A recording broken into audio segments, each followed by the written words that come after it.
day. Back once again here at the Bicknell McDonald's. Great to have everyone with us. I'm Tom Lee along with head coach Josh Chambers and a whole bunch of North Knox Warriors getting ready to get going tomorrow night. I wanted to mention, by the way, join us, by the way, starting next Thursday night as we will be recapping the North Knox scores, and also you'll be hearing the Hamelman DeKalb play of the game. Again, you'll be hearing that next Thursday evening, sponsored by Randy Hamelman and Hamelman DeKalb. Also, a reminder, stay with us for McDonald's food giveaways as well. We'll be doing that also coming up next week as we are getting everything together for that. So once again, join us all season long for North Knox Warrior football right here on 105.7 The Ride at WUZR.com. And Coach, let's talk about the Sullivan Golden Arrows coming up tomorrow night, a team that you've had a lot of, you've been able to come close to several times, but just have never been able to beat them in recent years. And so this is a real, honestly, year to year, a good team. Yeah, Sullivan's put together a lot of good football teams in the last, especially 4 or 5 years. And we've had them on the ropes a couple times, and we've let them just come back and get in the ball game. And again, Coach Powell up there does a nice job getting his kids ready. He offensively, they get the ball in space very well. Defensively, they're pretty physical and they get downhill. So our job as a team is to come out and match that physicality and be ready to play a solid football game. We have a group of kids here that I feel can play football with anybody on our schedule if they come out and play to their potential. If they play mentally the way they're capable of playing and they get physical with people and they execute, we are going to have a chance to compete with everyone on our schedule. And that's no different with Sullivan tomorrow night. They have a lot of nice players, but we also have a lot of nice players. So if our kids come out and they're ready to compete, I really think that we will have a chance to win that ball game, and it'll be an exciting ball game, and we're looking forward to it. This is, at least Sullivan in the past anyway, has been a controlled passing team. Are we going to see something similar to that? I would expect that they will have a game plan put together where they have a lot of quick passes to get kids in space. If you've watched the last 2 or 3 years against us, their whole goal is to get kids in space so that they can get their athletes the football. And a few years we've done a nice job of taking that away from them. And there's been a couple years that they've had us out-athleted and they've been able to really take advantage of it. So for us as a team, we need to know what they're going to do. We need to be able to expect it. And then when we have a chance to make big plays, we need to capitalize. I feel like if we can get them to turn the ball over a couple times in the ball game, that's going to really improve our odds of winning. Now, one thing they've always done, and that is if you see Sullivan, they've been successful. You mentioned getting out in space. They like to attack the corner. A lot of sweeps, a lot of trying to capture the outside and allow space for their runners or their receivers, depending on what they do, to get out there. So you expect them to stretch the field again tomorrow night? Again, one of their strengths is getting athletes on the edge. They run a lot of jet sweep out of that spread system, and then they run a lot of fakes off of it where they throw it. So we have to be, expect it, and we have to be prepared to stop it. The biggest thing that I've seen in the last couple of years isn't that we weren't prepared for it. It's that we missed the tackles when we had a chance to. So that's up to our kids to fix that, to be ready to make that play, fix those issues, and then, give ourselves a chance to win. Okay, here's a $64,000 question on that. Is your team stronger this year than they were last year? Because part of the reason for broken tackles is just a lack of strength. Yeah, I would say our kids are physically a lot stronger this year than they were last year because they've all been very committed to getting better. And for that, I'm very proud of them. They've done a good job at getting better every day. And I think that we are much more physically capable this year than we were last year. Well, it'll be very interesting. Again, Sullivan starts things out. Now, defensively, what kind of team do you expect Sullivan to be? What kind of team do you expect Sullivan to be defensively? They're a 4 team. They're physical, man. Their linebackers get downhill. They like to run. So I think at the point of attack, we match up with them very well. In the secondary, they run well. They got a lot of nice athletes out there. Linebacker-wise, they've cycled some new kids in this year that have graduated. Their biggest loss is actually probably on the offensive side of the ball, where they lost their quarterback last year. It seems like they always find a kid that can throw the ball all over the place, though. So I wouldn't be shocked if they had another one this year. And that runs that offense very well. But for us, we just need to be sure that we are ready for the game. We're able to counter their punches, and take, what they're going to bring at us early.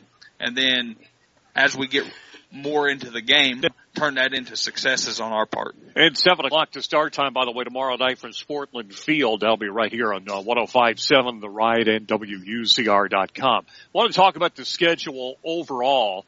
And you've got a team this year. It's probably, again, the previews talk about this team being as good, possibly even better than North Knox teams for many, many years. But the other thing is your schedule has just become really brutal because you add Boonville this year. You've got Vincent's Lincoln team who is ranked right now, I believe. They're receiving some votes. Then of course you got Sullivan, who's always a tough matchup to start off with, and then you go right down the line with Linton, and then of course ending up with Washington, and that's just outside of the conference. Yeah, our schedule, it is what it is. In the past, we've had schedules that were tough. This one, I think, fits right up there with any of them. We got Sullivan in week 1, and then we'll go to Eastern Green, then we'll play Tecumseh, and then we are at Boonville. So that's a big ball game there in itself. Boonville, it's a turf field. We've never been there. They've not seen us. We've not seen them. Right. They're coming off of winning the Big 8 last year. So, it's going to be one of those ball games. We're going there. We're going to play. Competitive game, and then you roll into North Central. Yeah, North Central and then Lincoln. You got Lincoln and Linton. So the schedule is what it is. The good news about this group of kids is if they play sound football and they play the way they're capable of playing, we're going to be able to play football with every one of those teams. And that just comes with, number one, our experience, but these kids are going to have to know when they go out on the field that they belong. Now, here's the thing, though, last year, you played in round 2 against Southridge. You wound up going all the way to the state championship game, and I thought played pretty respectably in that game against the team that eventually wound up being the state runner-up. Does that help you with confidence for this year? Yeah, that Southridge game, to be honest with you, I like the matchup for us. If they don't have that extremely stellar quarterback, that game's different at the end than what it was. There are just certain athletes you struggle with, and he's one of those kind of kids. And I kind of feel bad for Coach Buning down there because he is no longer playing football. And so that's a tough loss for them. But for us, the second half of the season getting prepared to play quality football, our kids did a very good job at that. So that should carry over into this year. But at the end of the day, you should rely on your experience and your hard work and be ready to compete come opening whistle tomorrow night. Well, probably if you wanted to say the one thing that comes out of this session tonight, it's very simple. You think you can play regardless of how good these teams are, and some of them are really good. You've got a team that can compete with any of them. I think we have a team that physically we're going to be just fine. We just have to execute, not make mistakes. That's the biggest thing. I think offensively we have the size, we have the ability to move the ball. I think defensively we have the ability to get stops and create turnovers. And in football, people make this game out to be a lot, but in all reality, if you can block and you can tackle, you're going to have a chance to win. And I think these kids can do those things. One thing I wanted to mention, I didn't mention this yet. I wanted to, about 5 minutes left to go. I wanted to mention this.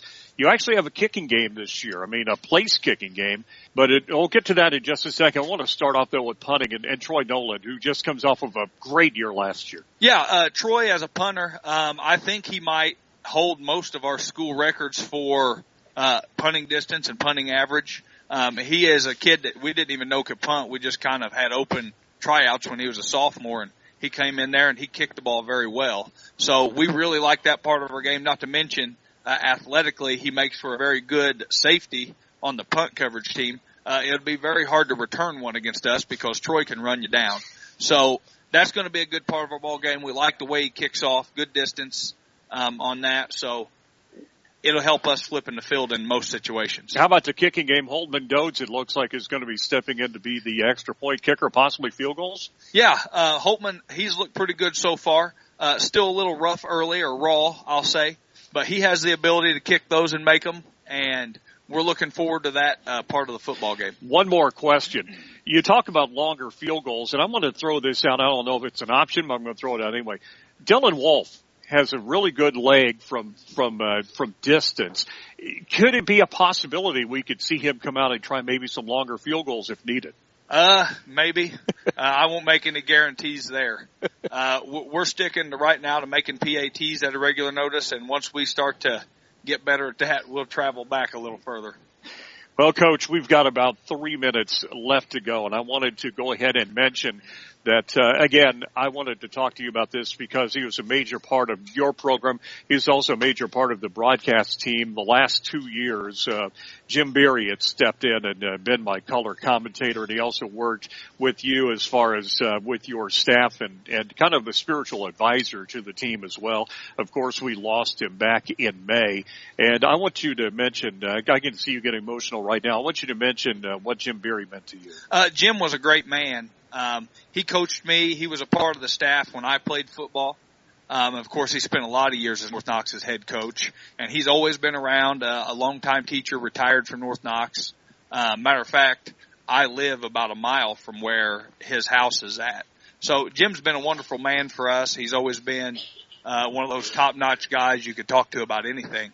So he's going to be missed. We're going to miss him as a person, as a football, as a mentor, as a leader. Again, Jim's always been around us, and very sad to see him go, and we feel bad, and pray for his family. And, North Knox football has always been better because Jim's been part of it, and we're going to miss him. Yeah, he really was a great part of the broadcast team. And I'm not going to go into specifics yet, but starting next week, we're going to go back to the future. That is what we're going to do with the broadcast team. So we're losing Jim. Of course, he passed away, but we're bringing somebody back who is a legendary name for North Knox football over the last decade to 12 to 15 years. So we're going to be having that coming back in week number 2. Quickly, just looking at some of the other games in the Southwest Conference, typical first week, Eastern at Springs Valley, Westega, North Central, and then North Davies at Tecumseh. I think they've been playing each other now for about 13 years in that opening week. Yeah, there's actually, of course, we play Eastern Green next week, so we've got to pay close attention to that. And obviously the North Davies-Tecumseh game because Tecumseh come in week 3. So, again, we'll get through tomorrow night, and then we will move on to Eastern Green. So we are looking forward to this season and really hoping for our kids to have a lot of success. You're talking about Boonville week 4. They start off with 2 opponents that you have in the first 2 weeks. They play at home against Washington in week 1. They'll take on Vincent's Lincoln in week 2. So You'll see both of those. And that week 2 game could be the deciding factor of the Big 8. So again, that's coming up quickly. Just looking down the PAC. Forest Park at Ed Gibson Southern right now. A couple of teams that you're going to be seeing could be seeing actually in the tournament, South Spencer and North Posey and Southridge and Linton. Right now at 2A, they're considering both Linton and Evansville Mater Dei to be the top 2 teams, and with North Posey not far behind. Yeah. Again, we're in the sectional where everybody that's in that, probably could have a chance to win it, especially at the end of the year. So you got Linton, Mater Dei always there. North Posey, of course, Southridge is 3A now. So with their success factor moving up. But when you talk about our sectional, it's a very tough competitive sectional, and we're looking forward to this season to getting ready for that. Well, Coach, let's go ahead and just ask you as we close out tonight, keys to victory tomorrow night. What do you think are going to be the keys to beating Sullivan? We need to be physical and play sound football. It's a vanilla answer, but that's what it is. If our kids do that, they're going to give themselves a chance to win a big ball game tomorrow night. All right, let's get everybody around. All right, on the count of 3, you know what to do. You're going to win. 1, 2, 3. Yeah! All right. Thank you for joining us 7 o'clock tomorrow night. We'll have it for you right here on 105.7 The Ride and WUZR.com. Have yourself a great evening. We will see you tomorrow night from Sullivan High School. Till then, for head coach Josh Chambers and a lot of the North Knox Warriors, I'm Tom Lee. This has been North Knox Tonight from the Bicknell McDonald's on 105.7 The Ride and WUZR.com. Good evening, everyone. The season is underway tonight here in the state of Indiana, as it is the North Knox Warriors starting out this evening against the Sullivan Golden Arrows. Sullivan has held a large edge in this series the last several years, but a lot of the games have been relatively close. So we'll see if that pattern will hold on tonight for Josh Chambers' North Knox Warriors. Again, as they'll start this season against the Sullivan Golden Arrows. The season ended up in the second round of the tournament a year ago. North Knox advanced with an overtime win over Tell City, but then came back and were defeated by Southridge, who would go on to the state championship game in 2A 1 year ago. But North Knox played pretty well against them at Warrior Stadium.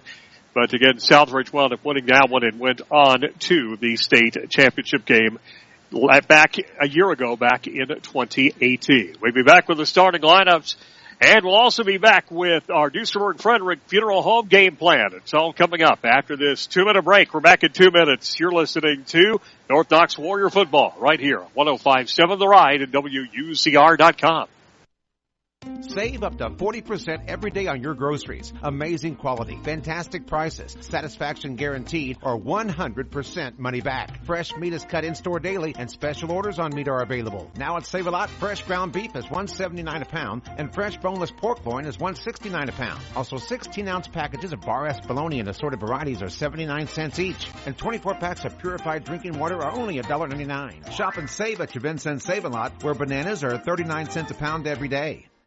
Does your staff work on their feet all day? Do their feet hurt all day? Do they have trouble getting to the shoe store to purchase their work shoes? Well, let us come to you. Hi, this is Tracy from Grunman Shoes, 906 North 7th Street, Vincennes, and we have gone mobile. We can now bring our quality, service, and selection to you. Call us today at 1-800-726-4770 for more details on us helping you have happier, healthier employees. Grunman, your footwear specialist since 1929. Hey everyone, this is Randy Hamelman of Hamelman Decals. Here at Laid Back Acres, located smack dab in the middle of Warrior Country, we're all Warrior strong. DeKalb and Asgrow seeds, with their proven yield potential and unbeatable disease packages, are great teammates for all your acres. Good luck this year to all our athletes. Hamelman DeKalb is a proud supporter of North Knox High School and Warriors athletics. See you at the game, Warrior fans. It's victory time.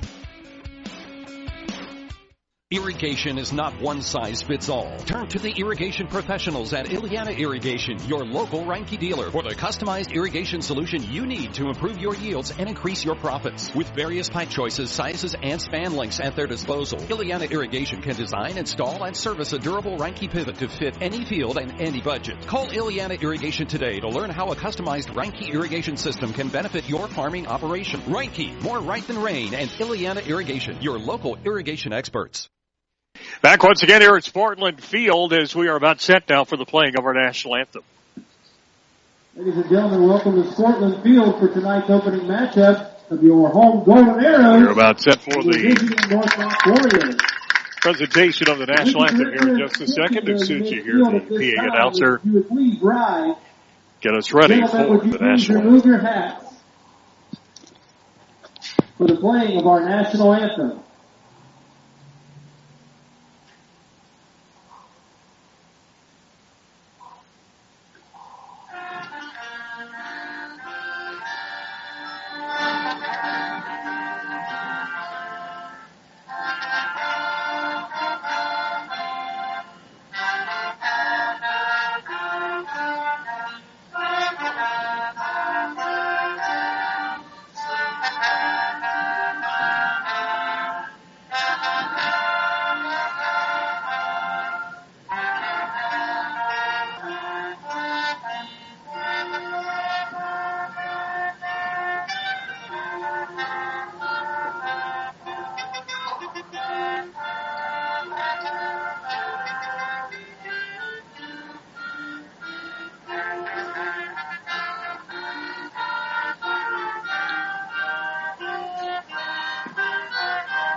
And our national anthem from here at Sportland Field in Sullivan, where tonight the North Knox Warriors taking on the Sullivan Golden Arrows. Time now for the Duesenberg Frederick Funeral Home game plan to victory, and it's very simple for the North Knox Warriors tonight. They have a size advantage up front. They'll probably have a size advantage over a lot of the teams they will play. They need to use that to their advantage, both running and passing the football this evening. A good game plan is about preparation. Help your loved ones be prepared now with the pre-need funeral plan from Duesterberg, Frederick Funeral Homes in Vincennes and in Bicknell. Time now for the Save-A-Lot starting lineup presented by Save-A-Lot. Start saving on your food bill. Save up to 40% with a trip to Save-A-Lot, 15th and Willow in Vincennes. For the Sullivan Golden Arrows, here's how they'll start tonight. They will go with a backup quarterback, Tristan Drake, 6'2", 185, and a junior. Their main quarterback has gone down injured, so we'll see if he'll return for them later on in the season. The running back is it's Jacob. They got Jacob Skinner, 5'8", 185, and a senior. They've got three wide receivers set up. Dylan Williams at 5'9", 155 and a sophomore. Also Kyle Vernelson. He is 5'11", 170 and a junior. And also Carver Queen at 5'8", 135 and a junior. The tight end is Jackson Shake. He is 6'4", 235 and a senior. And, we are still trying to figure out their line. They've got a few of them that have already been said. Dane Moody is a guard, at 6 foot 230. And Eli Hughes at 6'2", 210 and a junior, and also Gabe Hurdle at 220 and a junior. He stands 6 feet 2 inches tall. So those are some of the kids you will see on the line for the Sullivan Golden Arrows. For the North Knox Warriors, Reese Hamilton will start at quarterback tonight. He's 6 foot 170 and a junior. His running back tonight, Cole Richter, 5'7", 150 and a senior. The fullback will be Zach Boyles, 5'11", 170 and a junior. Holtman Dodes and a wide receiver, 6 foot 145 and a sophomore. Also two tight ends, Matt Urbane at 6 foot 160 and a senior, and also Troy Noland at 6'1", 190 and a senior as well. The interior line, they are a big group. Trey Keller at center at 6 foot 240 and a senior. The guards will be Jackson Stroud, 6 foot 215 and also he will be a senior. Ben Burke, 5'11", 250 and a senior at the other guard. The tackles will be, actually one of the tackles, Big Trevor Carr, 6'3", 310 and he is a senior. And trying to figure out the other lineman, it probably will be, I think possibly Braden Page. He's 5'11", 210 and a senior. Josh Chambers, the head coach of the North Knox Warriors, and Blaine Powell, the head coach of the Sullivan Golden Arrows. Dustin Fuller joins us tonight, and Dusty, I tell you what, a lot of hopes coming back for this team, and a lot of it built off that big offensive line we mentioned. You talk about that big offensive line, Tom, and you talk about Trevor Carr, Dylan Wolf. That's just a couple of names on that line. And another thing that they could take advantage tonight, as you mentioned, there's no Carter Vernelson. He's out, as well as Kevin Figg. He's one of the wide receivers for Sullivan. And that's not because of injury. It's actually because of a disciplinary issue. All right. So once again, he will not be there tonight.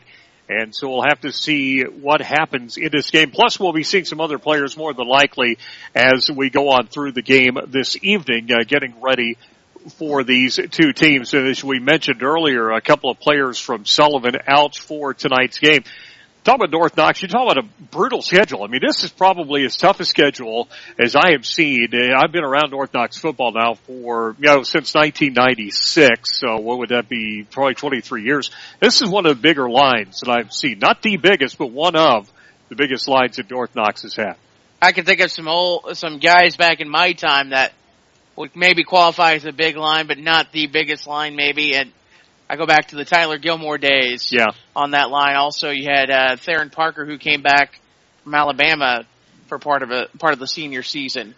That's another one. I'm trying to think other names. Well, you think of Matt Holbrook. You think of Matt and Alex. Yeah, you think of Alex Holbrook as well. Both of those really big players. You think of Moreland on the front line. I mean, you had some kids who were really good size back in that day. And Donnie Gilmore. Yeah, Donnie Gilmore also.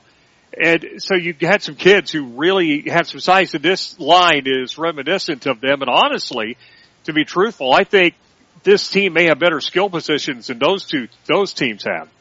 Yeah, and it'll be fun to see what happens tonight and see if one thing I mentioned on the Friday preview show, it's executing the plan and taking advantage of your opportunities. We'll see if this North Knox team can do that tonight. All right, now we're waiting for Sullivan to come on through, and we're about ready for football. We got the 12 minutes on the clock, and we will get the play going here in just a couple of minutes as we're not too far away from the kickoff. By the way, game time temperature tonight is 77 degrees, so a wonderfully ideal night for football. And a beautiful night. Some clouds here, which is very helpful if you've never been to Sportland Field. The press box faces west out towards Illinois state line, and right now it's bright and sunny out there if those clouds are not here. I want to mention, by the way, Dusty, a longtime North Knox sponsor has come back for this year, and it's really good to have Guardian Angel Home Health Care back. Yeah, Guardian Angel is back, and as I was getting ready to mention, tonight's game presented by Guardian Angel Home Health Care, located on State Road 67 in Bicknell. Guardian Angel's staff of skilled nurses and certified home health aides, as well as physical, occupational, and speech therapists, share the goal of providing quality, individualized care while maintaining the dignity of their clients. Guardian Angel is licensed and accredited by the state of Indiana and accepts Medicaid, Medicare, private insurance, private pay, and Veterans Administration benefits. For more information, you can contact Guardian Angel at 800-474-4300 or stop by their office on State Road 67 in Bicknell. Want to mention, by the way, tonight, starting this evening, First Vincent Savings Bank donating $20 for a touchdown to a North Knox charity. So again, every time North Knox scores a touchdown this season, it'll be $20 toward a deserving North Knox charity, courtesy of First Vincent Savings Bank, your real community bank with 2 locations in Vincennes. Well, and so, Sullivan just came out on the field, and I just noticed this. They ran out. First thing out was the U.S. flag, which is nice to see. Yeah, they really, like I said, both of these teams, I think, are ready for the season. Tonight is week number 1. I guess you could say officially now school is in session with football getting started this evening.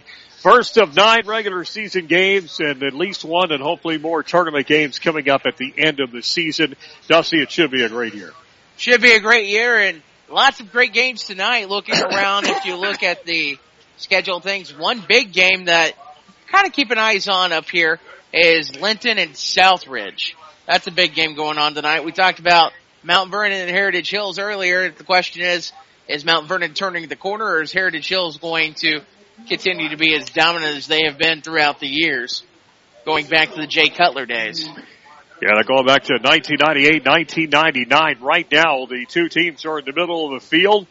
And we are just about to see who will be kicking off and who will be receiving and what section of the field they will be defending. We'll find that out here in just a couple of minutes. The referee is right in the middle of the field and the coin toss about ready to get underway. It has happened now. We'll see what the referee has to say. Looks like North Knox has won the toss. And they have deferred, so Sullivan will get the ball first. North Knox will be defending the goal that's closest to the highway, and Sullivan will be defending the one that's closest to the school. So once again, the North Knox Warriors will defer to the second half, which is something we haven't seen much, Dusty. Last year, North Knox preferred to receive first. This year, they are willing to defer. Well, that's trusting your defense early. That's something that, if you're going to be successful, that's something you have to do, is trust your defense. And tonight's kickoff is presented by Grunman's Custom Footwear. Get a better pair of kicks for your feet. Get a custom fit at Grunman's Custom Footwear, 906 North 7th Street in Vincennes. And Troy Nolan going to be kicking it off for the Warriors. Again, their extra point person this year will be Holtman Doge, but Troy Nolan will handle punt and also kickoffs for the North Knox Warriors this year. It's good to see North Knox has an actual kicker on the roster this year. Yeah, last year they did not. They went for 2 the entire time and actually had a pretty good rate of success in getting it. So it's something definitely to watch for. Troy Nolan going to kick it off now for the North Knox Warriors. A couple of men back for the Sullivan Golden Arrows going back to receive the kickoff. It looks like it's going to be Camden Powell and also Jaden King back there as well.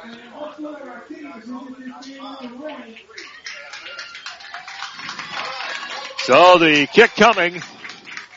Warriors about set to get this one underway. Troy Nolan about ready to kick it off. And as he comes up onto the ball, the season is underway. This will be a squibber right down the middle of the field. It's going to be picked up about the 10-yard line to the 20, 30, and a 35-yard line. And down there at the 30-yard line, we'll see where they put it down. They will put it down outside of the 30, down about the 31. So that's where Sullivan will have it first and 10. One thing I noticed, Dusty, the middle of this field is really chewed up, especially for week 1. Yeah, I think it's because they may have been practicing on it. So they're going to run a one-back setup. So one-back setup, 3 wide receivers all out to the left. And here's a handoff up the middle. It's going to be a little bit of a hole that time. He's going to go straight ahead to the 35-yard line. So a gain of about 3, maybe 4. Call it second down and about 6.5.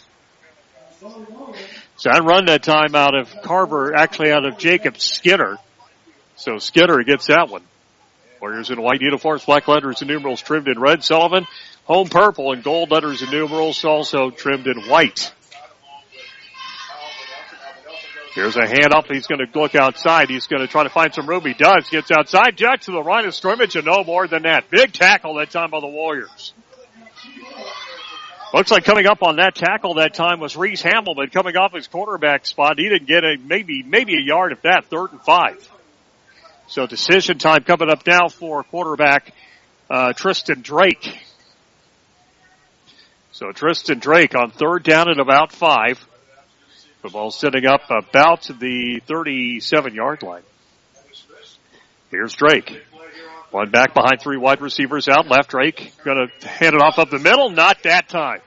He just got stoned right in the middle, and guess who was there to meet him that time? Big Ben Burke. A nice way for North Knox to start 3 and out. I tell you what, he got a couple of yards that time on maybe Surge alone, but it's still going to be 4th and 3. Football sitting in Sullivan territory at the 39. It looks like you have to punt it away. So a good stop for the Warriors to get things started. Oh, they're going to go for it. They're going to go for it from the 37. They're going to go for it. Shotgun setup. And it's going to be a wide receiver behind him, and they got the hard count that time. They got the first down by the penalty, so really nice count that time out of Tristan Drake. So they did get the first down. North Knox a little bit antsy that time, and they got it down to the 43. First down of the game by Sullivan. Got to relax a bit out there. That's one thing the Warriors have been worried about is some mistakes. We'll have to see what happens here. Now wide receivers, 4 of them, left and right for Tristan Drake. First down, man in motion coming across left to right. He's rolling out to the left. He's going to get flushed. He'll throw it downfield. That ball is going to be incomplete. Nice job that time defensively for North Knox in that area that time. Trying to go to Carver Queen, who was actually the man in motion that time and threw it over his head. It looks like he's throwing it away. Nice coverage by the Warriors. Second down at 10. So second down at 10. Tristan Drake this time with 2 wide receivers out to the right, 1 to the left. So Tristan Drake. Second down at 10. Back to throw. Rolls out right. He's going to throw it over the middle. It's incomplete. Looked like up to the middle that time, and that may have been a cross signal, Dusty, because nobody was there. Well, and take advantage of the opportunity. It's 3rd and 10 now. Bubble screen that time, Dusty, and it looked like that was a busted play. And if North Knox had somebody there, they could have had 6 the other way. 3rd down and 10. One thing you're going to notice is Sullivan on their roster has 89 players, North Knox 34. Sullivan's always had good numbers, and I noticed they really do have a good turnout. 18 seniors as well. Man of motion Queen coming across left to right and a whistle. I believe they got a false start maybe. Yeah, possibly a false start, and we'll see if that's what it is. It is, so it's going to be 3rd down and 15. So both teams now have given each other 5 yards. Only difference is the 5 yards North Knox ended up being a first down. Yeah, this one though is going to make it 3rd down and really long. Back at the Sullivan 38. Warriors held once. Can they hold twice? Tristan Drake. 3rd down and 15. Man of motion Queen again coming across right.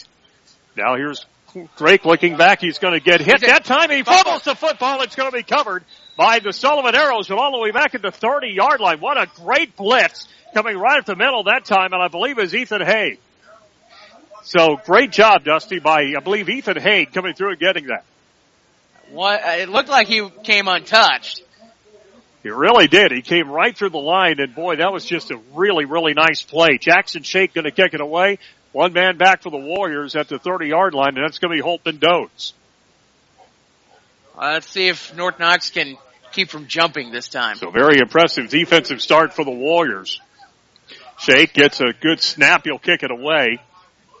Good kick that time, and Doe's going to let it bounce, and it's going to go down, and it'll roll a little bit. Take a Sullivan roll inside the 30 down to the 28. So the Warriors have it 1st and 10 at their own 28, but good defensive stop by the Warriors. Great defensive setup by North Knox, and they did it twice. They've held them basically, in theory, to 2 3-and-outs without a break. So yeah, they cost themselves on that 4th down play. It was like 4th down and 3. They were able to hold on. Got Sullivan back in a 3rd and long situation, and they couldn't even come close to getting what they needed. So now the Warriors offensively, they look pretty good against Owen Valley. We'll see what they do here. Reese Hamilman setting up. One wide receiver, a tight formation for the Warriors. Actually, one running back make that. Richter next to him. Hand off Cole. Richter up the middle. He's going to get hit that time. He'll go down. A helmet goes flying too. Got back to the line of scrimmage and not more than that. 2nd down. I think he may have got a yard if he was lucky. So let's see if they give him that yard. They do. It'll be 2nd down and 9. Yeah, closer to 2. I'd say 2nd and 8. Okay, we'll call it that. 2nd down and 8. Or at 2nd and 9. So 2nd down and long for the Warriors on Reese Hamilman's 2nd play from scrimmage. Reese hands it off outside. It's going to go Dodes. Holdman gets hit and he's going to get brought down. He's going to go back to the original line of scrimmage. It'll be 3rd down. Sullivan just shot the gap there. They'll go right back to the original line of scrimmage now. 3rd down and 10. So both teams defensively right now really shaking things up. 3rd down and 10. Warriors sitting back at their own 27. Reese Hamilman with a back behind him is Cole Richter. Set up about 5 steps behind him into pistol. Here's Reese. Back to throw. Looks left. Throws it downfield. It's going to be incomplete. Trying to go down that time to Troy Noland. He couldn't get him about the 35-yard line. He would have been short of the 1st down anyway, and the Warriors have to kick it away. William Newby, Grant Bell on the coverage there. Double covered that time. I tell you what, they really jumped that route really, really well. That they did. Troy Noland will go back to kick it away. He has had a really good year last year punting the football. With another year, he may even do better than that. We'll have to see what happens. Low snap. He's going to kick it away. Not a great kick. It's going to bounce down at the 40-yard line, though. It'll go down to the 38. It's going to continue to roll down to the 34. So nice roll that time for Troy Noland on what wasn't a great kick, but he got a good result.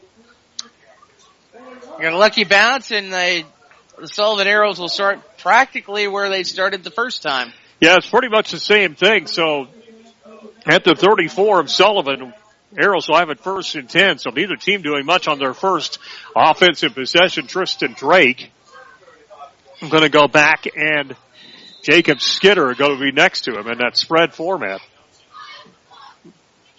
So spread for Tristan Drake. Drake going to go back. He's going to throw it outside. It's caught. Outside, he's going to get away from Nolan, but he's not going to get much further. Maybe about a 3-yard gain, and that's it. Got it outside that time to his fullback. Looked like Jackson Shake possibly got that football and was able to bring it down. It was a nice, got about 4. I was going to say, nice job by Nolan to keep a hold for a moment to at least get some help. So shotgun formation now on 2nd down and 6.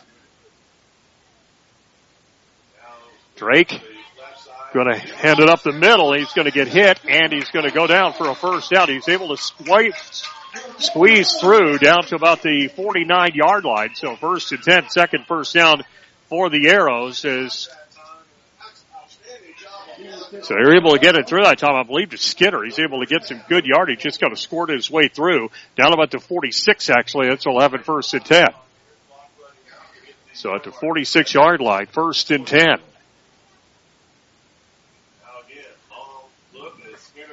And he's going to hand it off. Skinner up the middle that time. He's got a little bit of yardage. He's going to go forward. Maybe gain of about 3 that time or so. We'll find out where they put it down. Looks like 3 for Skinner. That's about what he had, about to the 42. So give him a gain of 3, 2nd down and 7.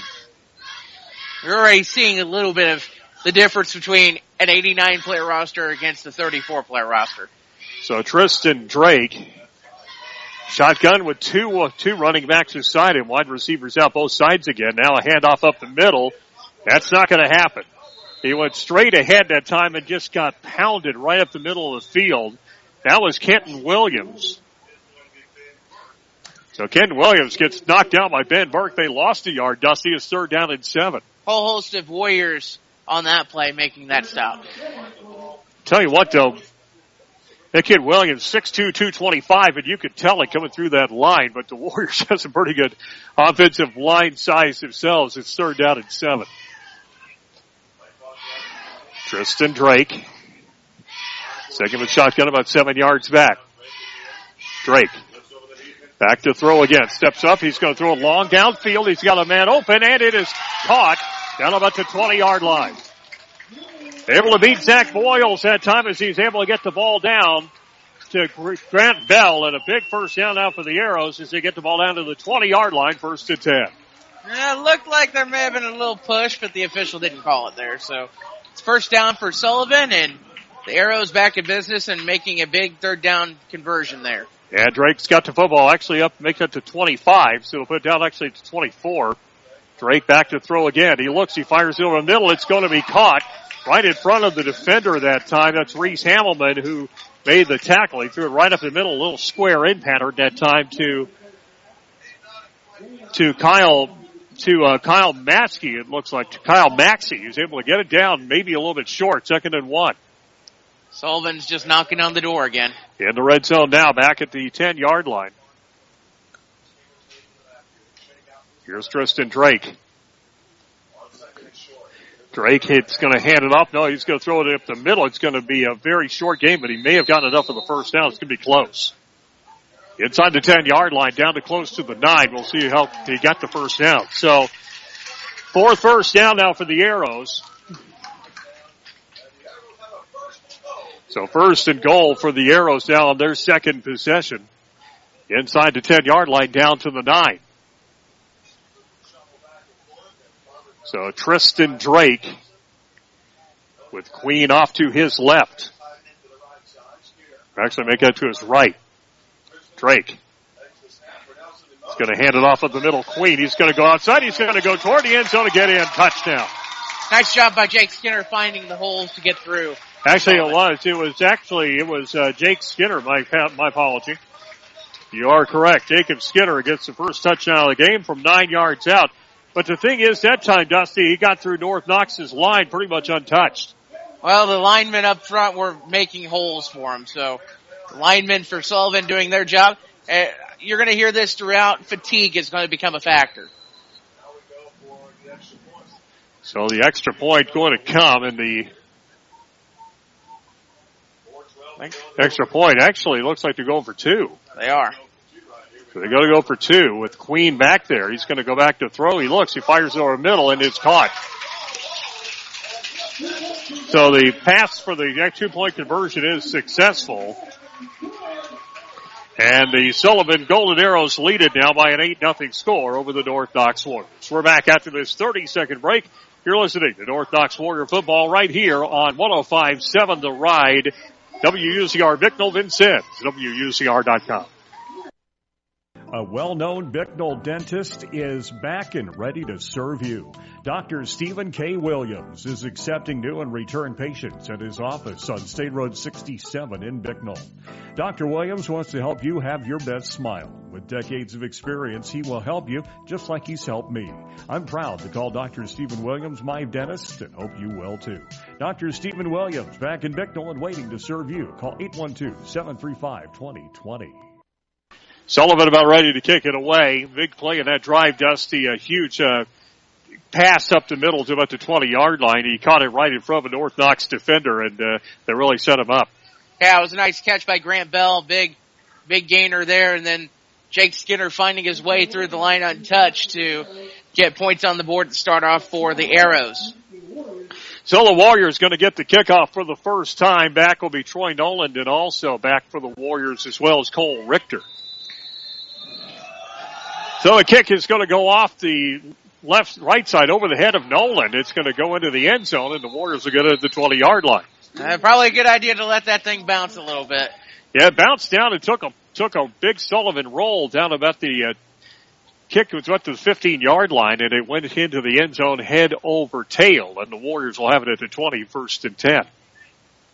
Right now, if you're North Knox, you got to get back on here and don't let them just punch you in the mouth and keep punching. You have to punch right back. Well, last time North Knox did not get much out of their offense at all, so we'll have to see what happens here.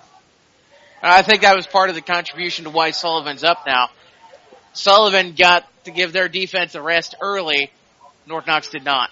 Here's Reese Hamilton, first down to get tight formation coming across now. They're going to hand it up the middle. That time a little bit of yardage for Cole Richter. He got about maybe 2 or 3. We'll see where they put it down. He got a gain of about 3, give it that 2nd down and 7.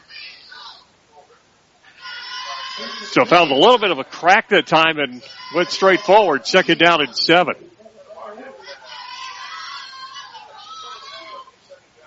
So 2nd down now. 2nd down and 7.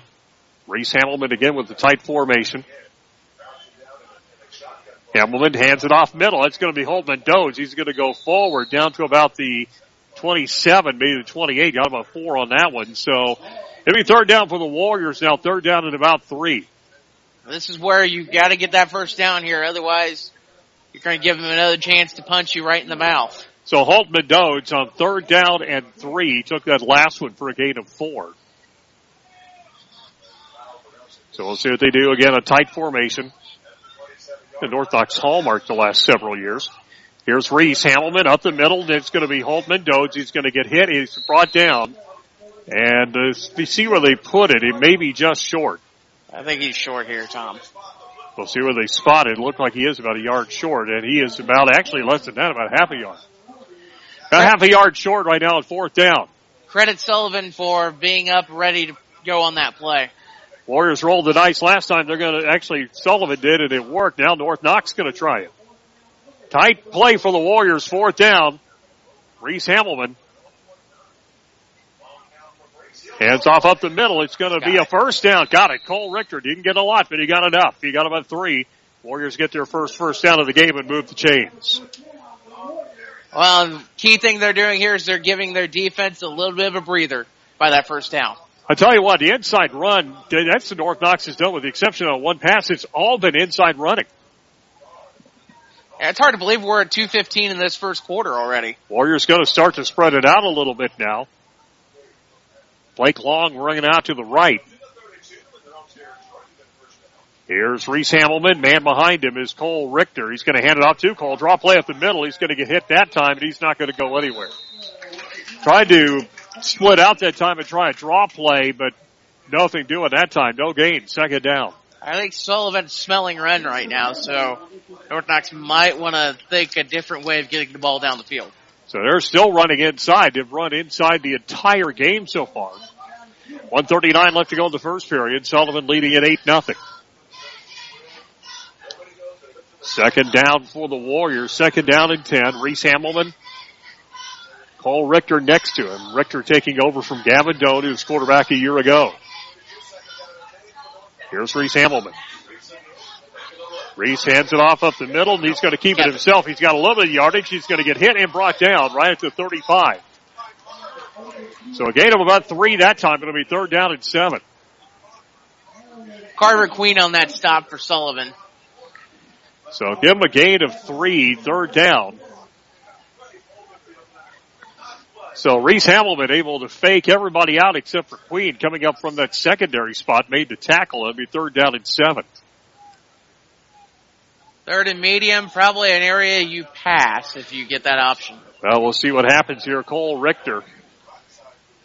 Wide receivers out both sides. Blake Long and Holtman Dodds left and right. Here's Reese Hamelman. He's going back to throw. He looks. He fires it downfield. Long. He's got a man open and he overthrew it.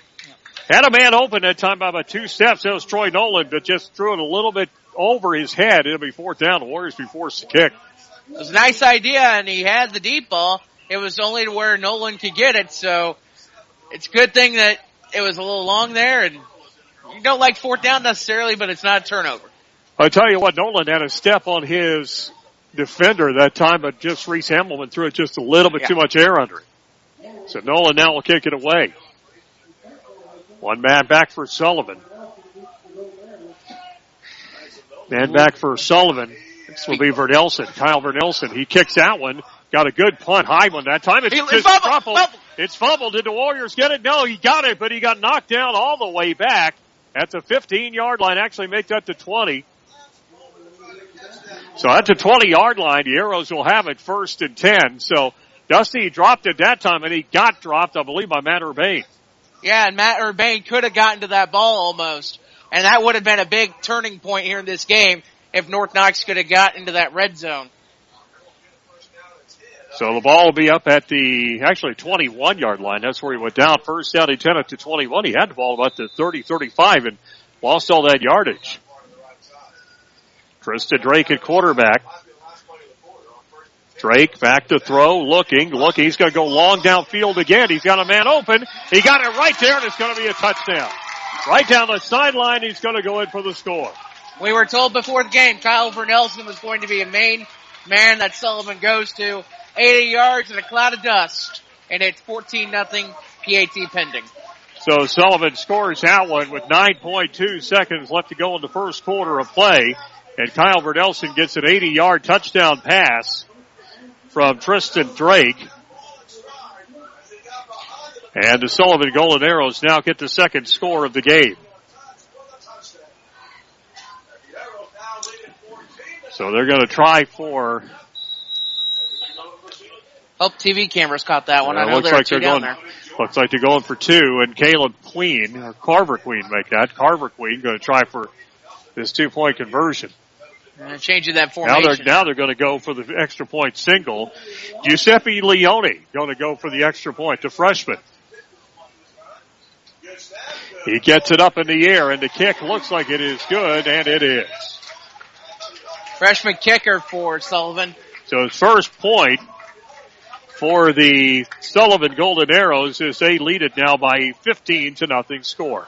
9.2 seconds left to go to the opening period. Back in 30 seconds, you're listening to North Knox Warrior football right here. 105.7 The Ride, WUZR.com. Times will continue to change, and life's pace may even increase. But Duesterberg Frederick Funeral Home and Wampler Shaw Chapel continues to serve the community since 1830 with 2 locations. Both funeral homes are locally owned with services to meet the needs of families of all faiths in a caring, traditional way. Duesterberg Frederick Funeral Home at 6th and Vigo Street in Vincennes and Wampler Shaw Chapel, 118 Washington in Bicknell, proud to support our area youth sports programs. Sullivan Golden Arrows, Justin Fuller lead it by a 15-0 score, and it's been big plays. It's helped him. Yeah, it's been big plays. You talk about the catch Grant Bell had earlier that set up the 9-yard touchdown run from Jake Skinner in that earlier portion of the quarter. Now you have Kyle Vernelson's 80-yard reception for a touchdown. Yeah, the Warriors drop it 20-yard line, no 25, 30, and a fumble. Sullivan, I think, has it. And I think Sullivan's got it. I do agree. Flag on the play. So the Arrows get it. Late flag. So we'll see what this flag's all about. And it is Sullivan football as it is recovered by William Newby, the sophomore. We'll see what the flag's all about.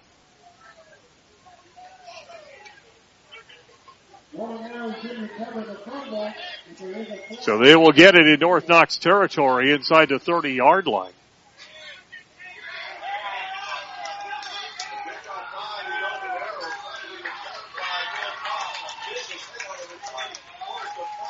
They're going to move him backwards, though. The personal foul against Sullivan and move him back to the North Knox 40.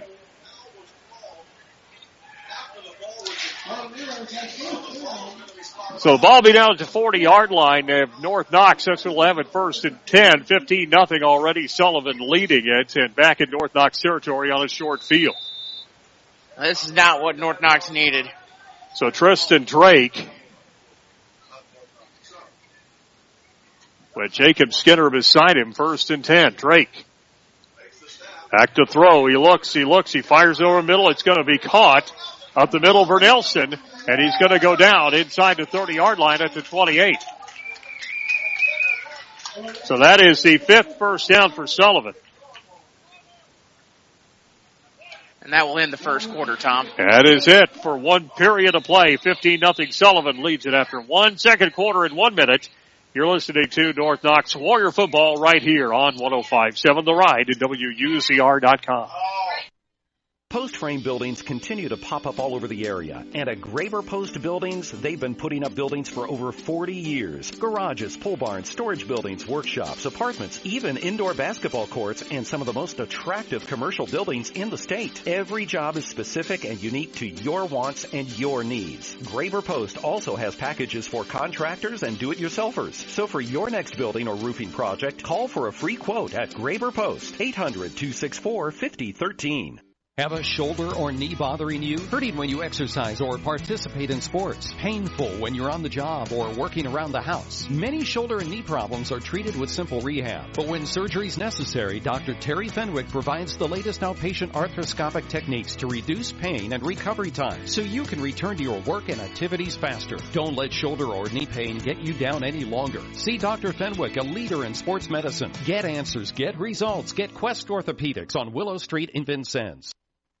Second quarter of play, Sullivan with the ball at the 40. He'll have it first and 10. And Dustin Fuller, North Knox wanted to get off to a good start, but he got off on the wrong foot.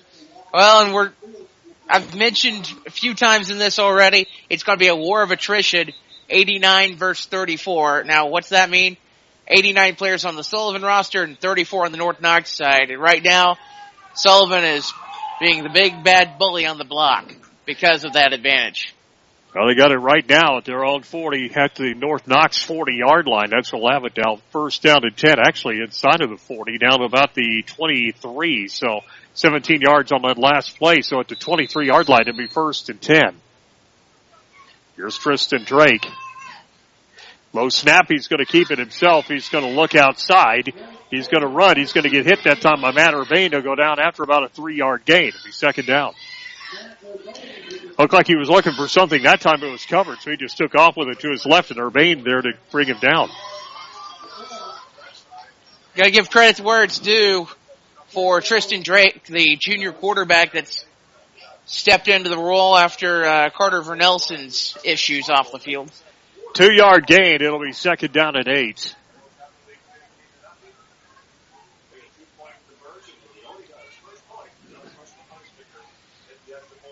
So Jacob Skinner beside quarterback Drake.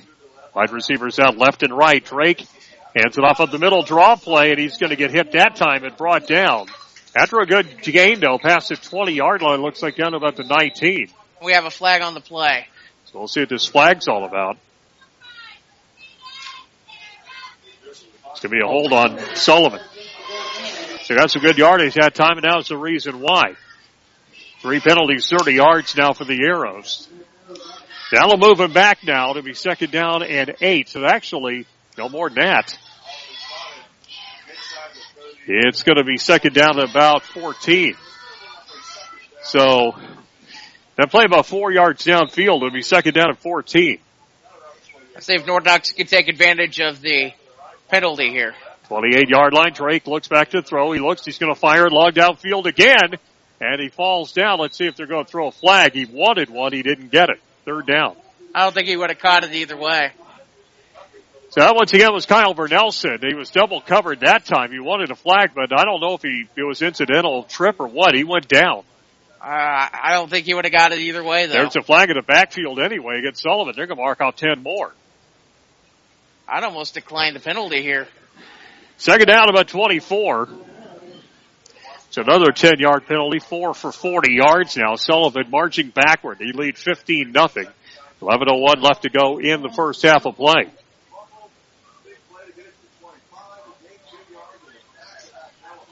So,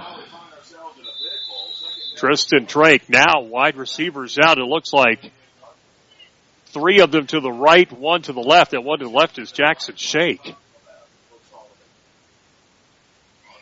So here's Drake. Man in motion goes across. Back to throw. He's going to step up. He's going to go that time long downfield again for Vernelson. That one is going to be incomplete. A flag down. Reese Hamilton had a shot at it. That may be offensive pass interference. I think it might be too. Sullivan's side is awfully quiet. I think that's... Yeah, that's what Reese Hamilton was seeing. I believe it's offensive. It is. Offensive pass interference. Vernelson was trying to keep Hamilton from intercepting it. 3rd and halfway to Carlisle. Pretty much. I mean, right now, let's see if they will take it. It would be 10 more yards. They will. They're going to take it. They're going to make it 15. Second. There's going to be a 15-yarder. They're going to go all the way back to their side of the field. Man alive. Back to the 47. 2nd and halfway to Carlisle. So, 5 penalties, 55 yards, 3 of them on this drive. It's going to be 2nd down and 38. 3 wide receivers out right. 1 to the left. Man in motion coming across. He's going back to throw a little out pattern, and that's going to get hit and brought down. Nice play. And a loss of 3 on that play, too. Well, they shot him down quick, and that time it looked like Matt Urbane was able to get him before he got going. So another loss. Would you say he's about to Paxton now? As he keeps going back? Probably Oaktown. Might be at the QD transmitter site. 10:33 left to go. 3rd down and 40. The ball on the 45-yard line. So 3rd down and 40. They're going to throw wide receivers out this time. They're going to flood the left side. If I were North Knox, I'd be in a prevent here. They're going to flood the left side. Now man in motion coming across back to the other. Now another man coming across. Back to throw. He's going to fire in the middle. It's going to be incomplete. Looked like it just came out of his hand wrong that time. But 4th down, and North Knox turned the ball over on a bad kickoff return. And what happens? Sullivan goes backward for 40 yards, and he'll have to punt.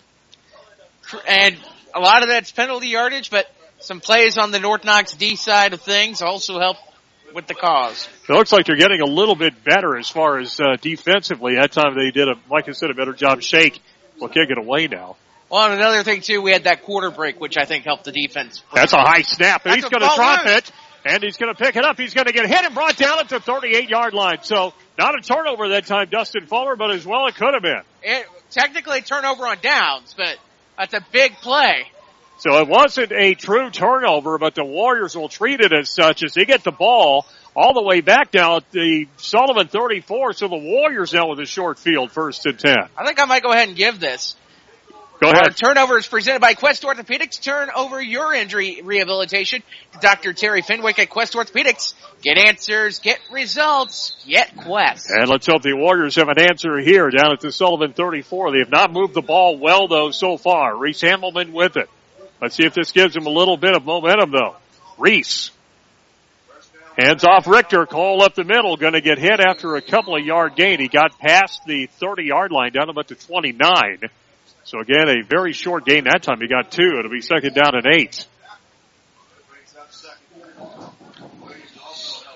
So the Warriors actually, I said to 28, actually I said to 29. It'll be 2nd down now and 8.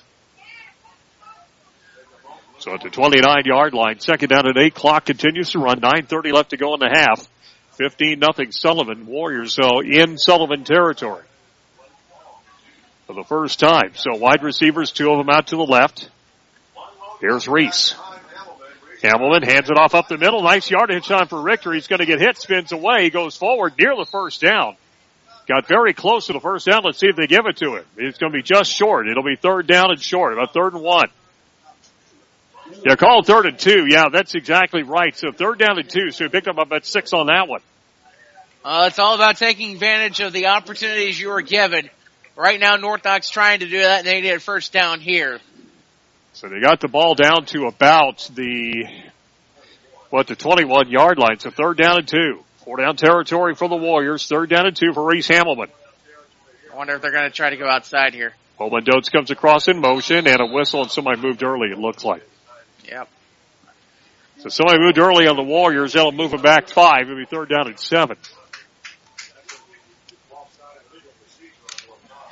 So false start that time on the Warrior line. It'll be 3rd down and 7. That'll change the play. One thing North Knox has done for the most part, Dusty, is they've continued to go inside with the ball. They haven't done a whole lot of running on the outside yet. I don't know if they're not trusting their outside linemen, but... Well, right now they've been playing a tight formation. We've seen a lot of that over the years, and they continue to do it here. So, again, a tight formation, 3rd down and 7. Here's Reese Hamelman. And a motion Dotes. Holman, he's going back to throw, sets up, he throws it over the middle. He's got it's intercepted. It's going to be picked off at the 10-yard line. It looked like he was going for Blake Long that time, and the first turnover of the game against North Knox is the interception will give Sullivan the ball. Tristan Drake, the quarterback for Sullivan, was the linebacker on that play and made that pick. That hurts. So that was the penalty anyway on the Warriors on the play. That will be declined until the Arrows will get it down at the 10-yard line.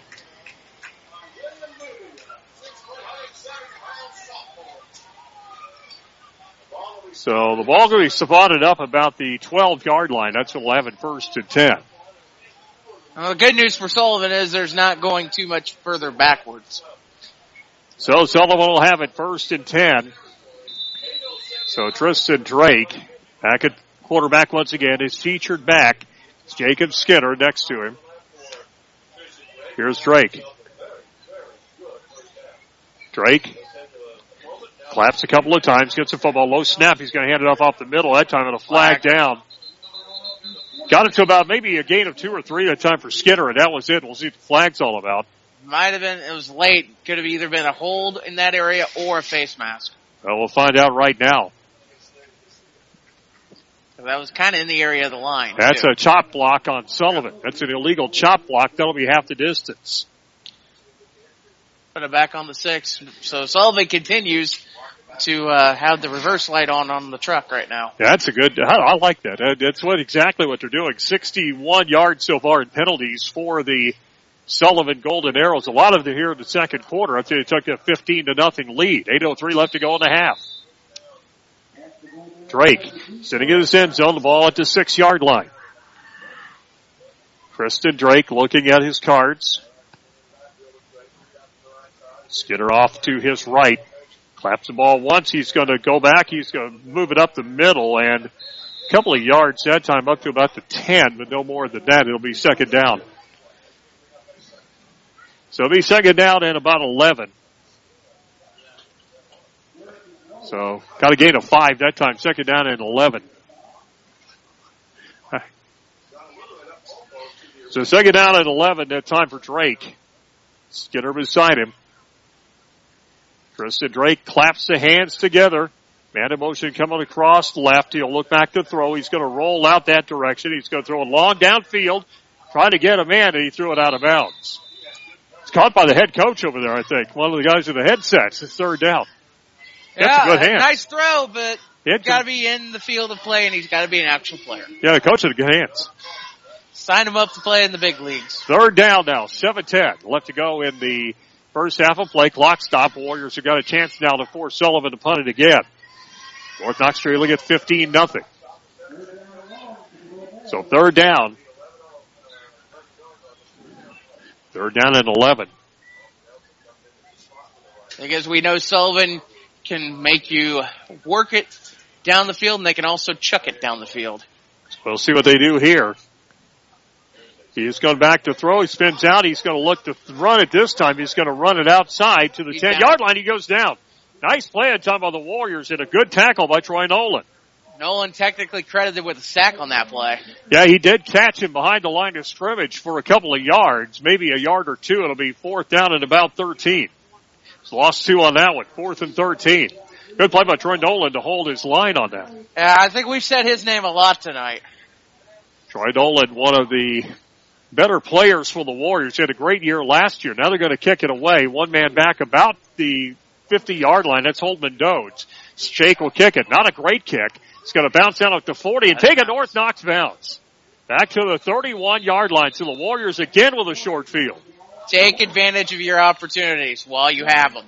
So not a very good kick. 17 yards on that kick, and the Warriors will take a shot at it from the 31 of Sullivan. I remember coming to this field 2 years ago, and it was pretty ugly early. North Knox still in this game with 6:26 in the second.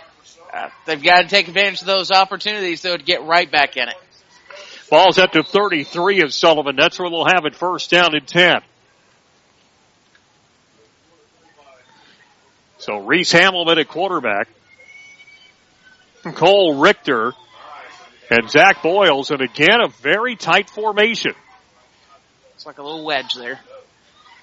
Goes in motion, handoff, it's going to be Richter. He kind of stumbles that time and moves forward. Not a couple of yards, but not a whole lot more than that.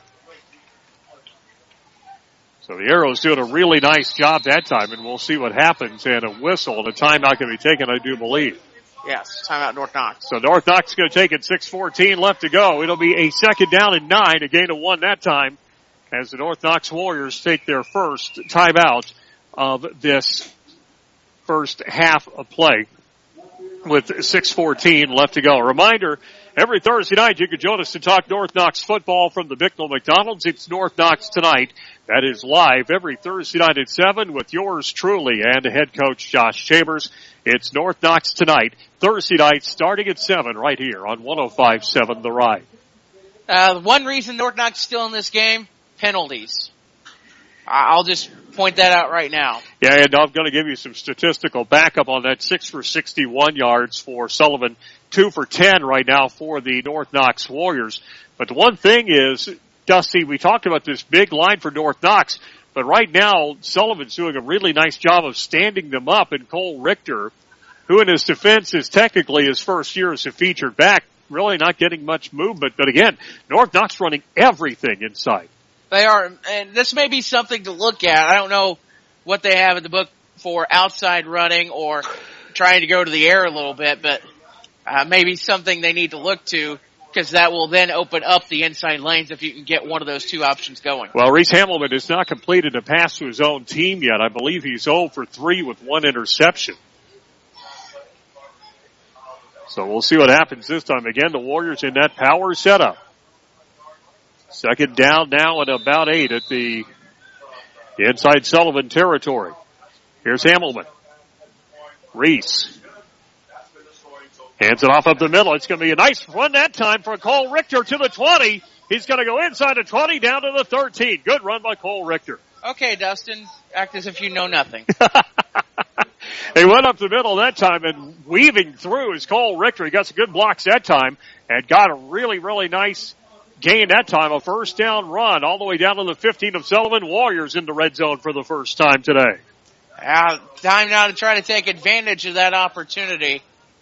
The Warriors got it inside to 10 once, but an intercepted pass stopped that drive. Here's Reese Hamelman, first and 10 at the 15. Richter up the middle. Cole that time hits a stone wall and goes down after about a 2-yard loss. Line was ready for him there. So they tried the same thing that time, and they were just there waiting. Actually, they didn't give him a loss. They got him back to the line of scrimmage. It'll be second down from the original line of scrimmage at 10 from the 15. So Reese Hamelman, Warrior junior quarterback, his first full season as a starter. Cole Richter about 3 yards behind him. Wide receiver split way out each side. Here's Reese Hamelman. Going to keep it himself outside to the 15-yard line. He's going to weave forward to the 10, inside the 10, down to the 8. Got about 7 or 8 on that one. It'll be third down and short. Well, that might help open the playbook, because they were set on the inside, and North Knox with Hamelman went outside that time. But is there a flag on the play? Well, we'll find out. Everybody's standing around. The ball actually third down and 3, so that'll be what it is. 7-yard gain for Hamelman, third down and 3. Football is sitting inside the 10, down at the 8. Third down and 3. Warriors have to get it down A little shaded to the left side, Sullivan is defensively. And Reese Hamilton going to hand it off on the inside. Dotes Holtman gets hit that time. He'll go down near the 5-yard line. That's close to the he'll first be very down close to a first down. Let's see if he got it.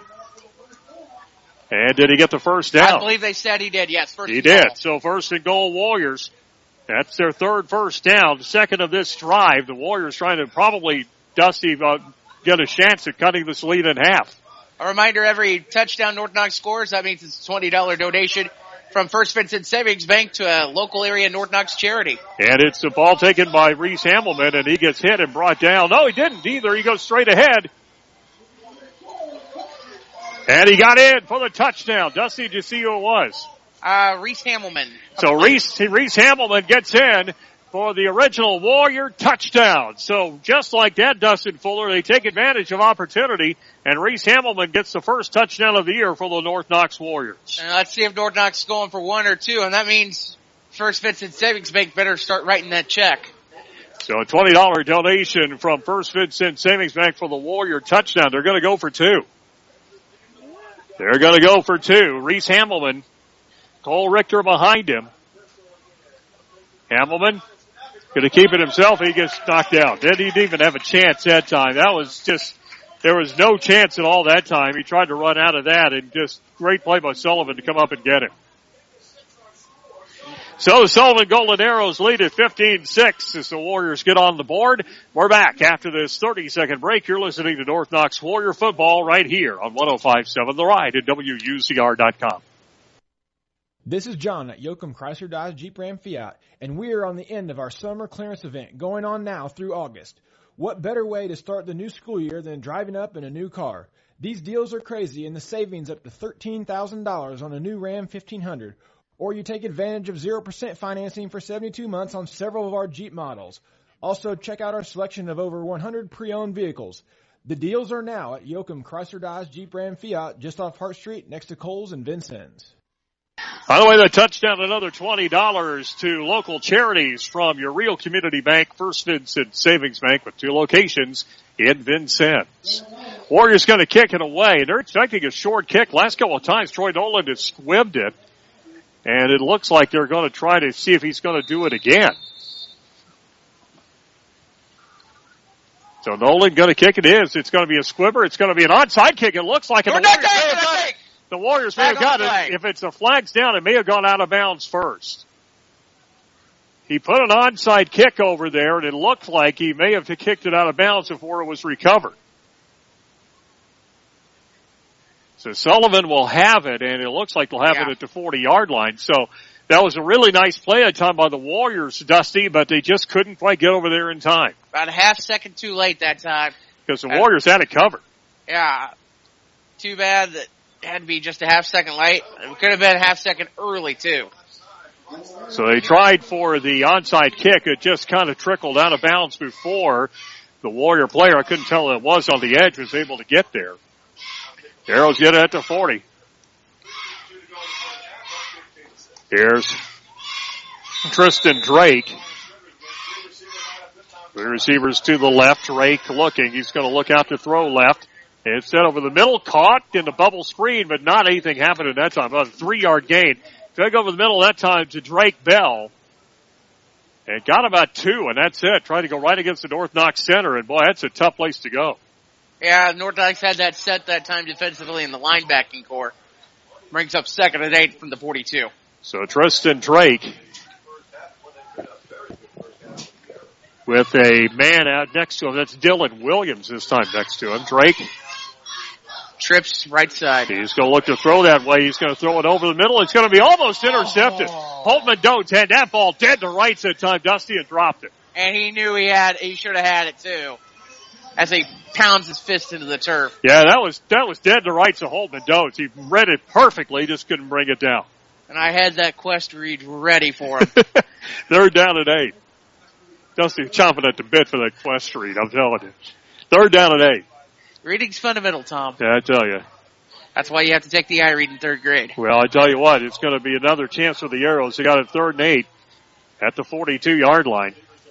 Dual receivers, both sides. Back to throw is Drake. Tristan's got time. He throws over the middle. That ball is going to be caught, and he held on to it. Great play by Drake Bell. First down in North Knox territory, about the 45-yard line. I don't know if that was a catch or a trap, but he made it look good enough for the officials. Took a lick after he got it, though, and he held on to the football. It'll be 1st and 10. Football in North Knox territory at the 47. So they do take advantage of that second chance. Here's Tristan Drake. Drake. Back to throw again. He looks, he fires it outside. He's going to be caught again by Bell. That time Dodes hits him, but he gets away. Got him at 7 yards. Took a nice hit that time out of Holden Dodes, but Drake Bell able to hold on to get him at 7 yards. All right, now Sullivan trying to hurry it up a little bit on the Warriors as we're under 3 to go in this first half. I tell you what, Bell got popped that time. He got his bell rung by Holden Dodes, but was able to hold on and get some yards.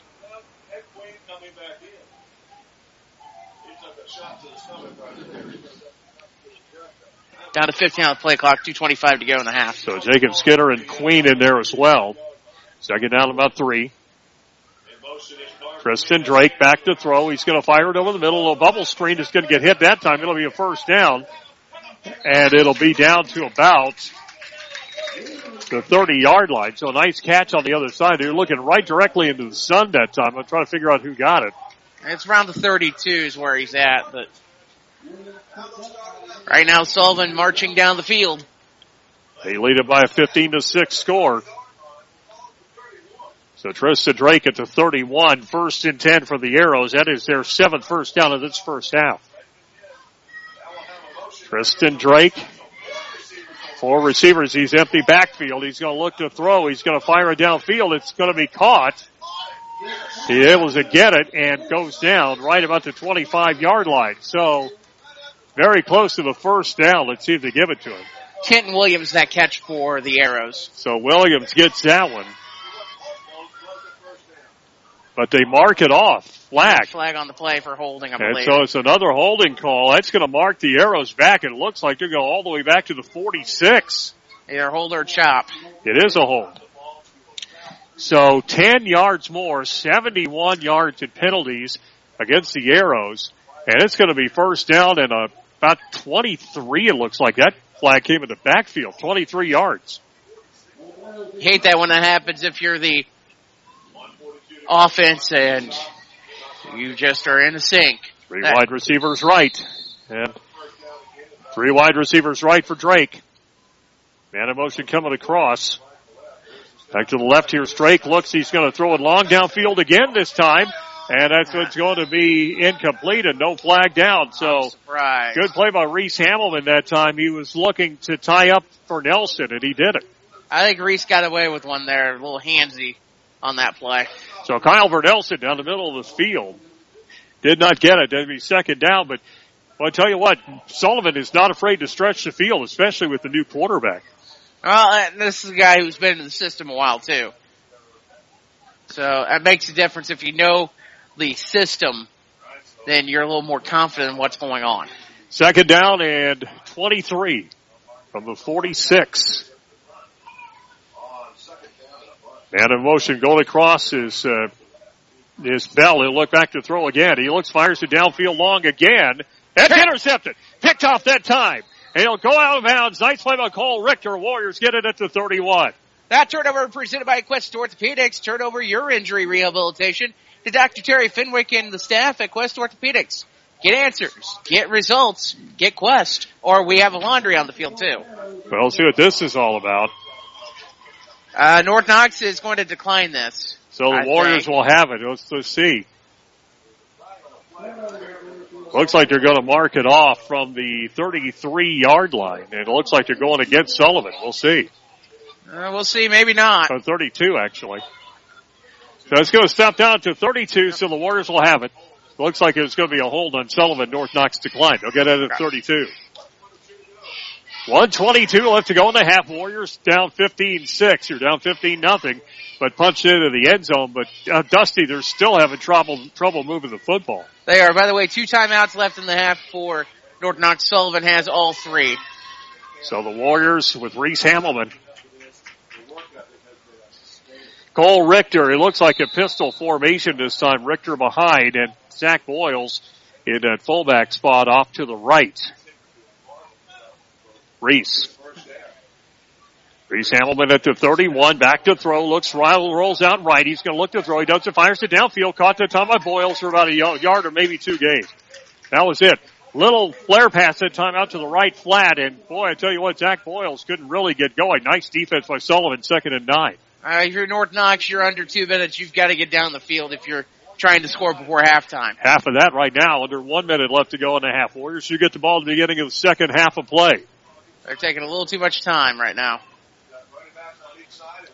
Here's Reese. Hamilman. Back to throw, fires it outside. It's going to be caught down there by Matt Urbane at the 40-yard line. Got a gain of about 6, and now North Knox will take a timeout. That's their second timeout of the half, 1 more remaining. So they will take the timeout with the ball at the 39-yard line, right at the 40, actually. You'll have it there, 3rd and 2. 38.4 seconds left to go in the half. Dustin Fuller, the Warriors now with 1 timeout left to go. They've still got about 60 yards to traverse if they're going to score by the end of this half. And we haven't seen what type of field goal range that Trey has out there for the Warriors, so we'll have to see how far they trust him. So if North Knox gets the first down, they might want to clock it and then save their timeout until they have an opportunity to use it at the end.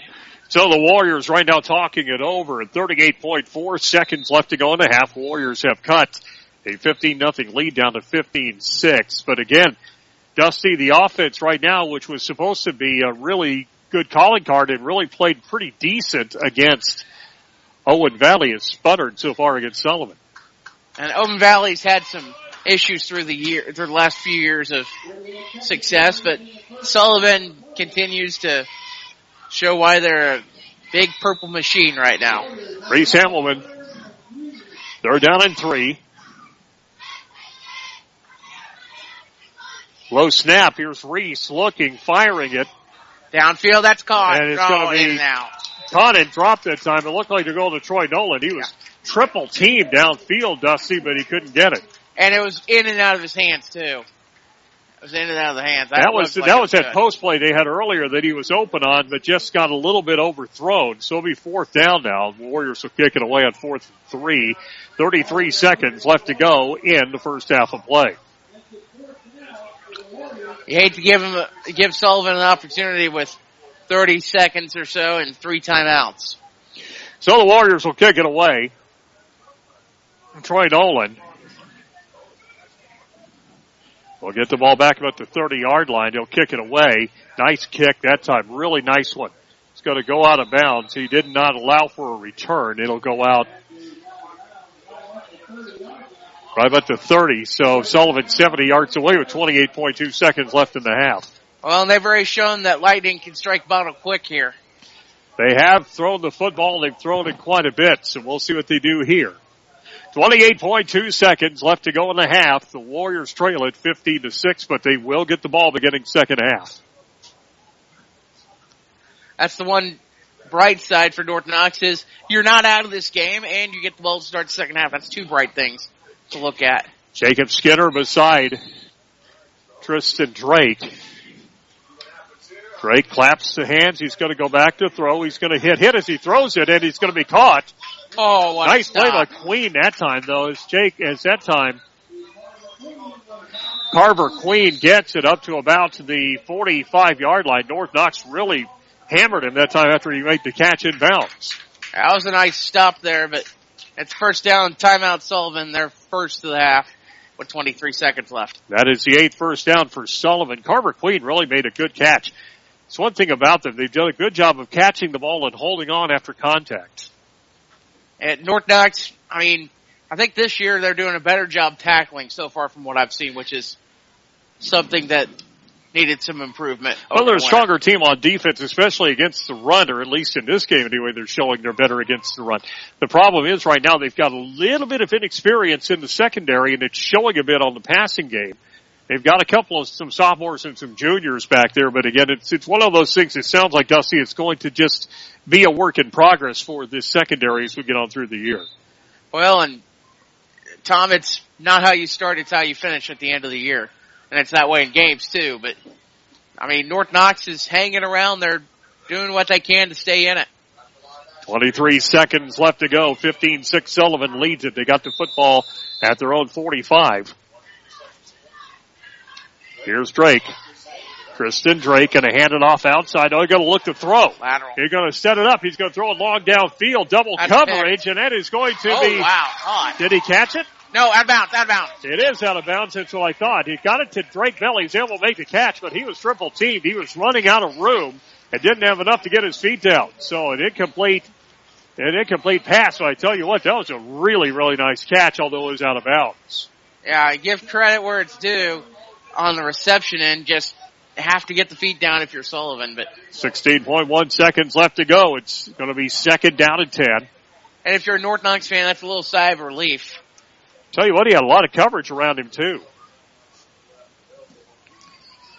Second down and 10.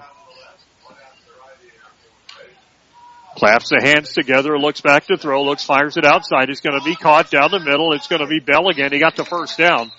Got it up into Warrior territory, down about to 43. So technically, that is the 9th first down for Sullivan. Looks like you're going to have to take another timeout, though, with 11.4 left to go.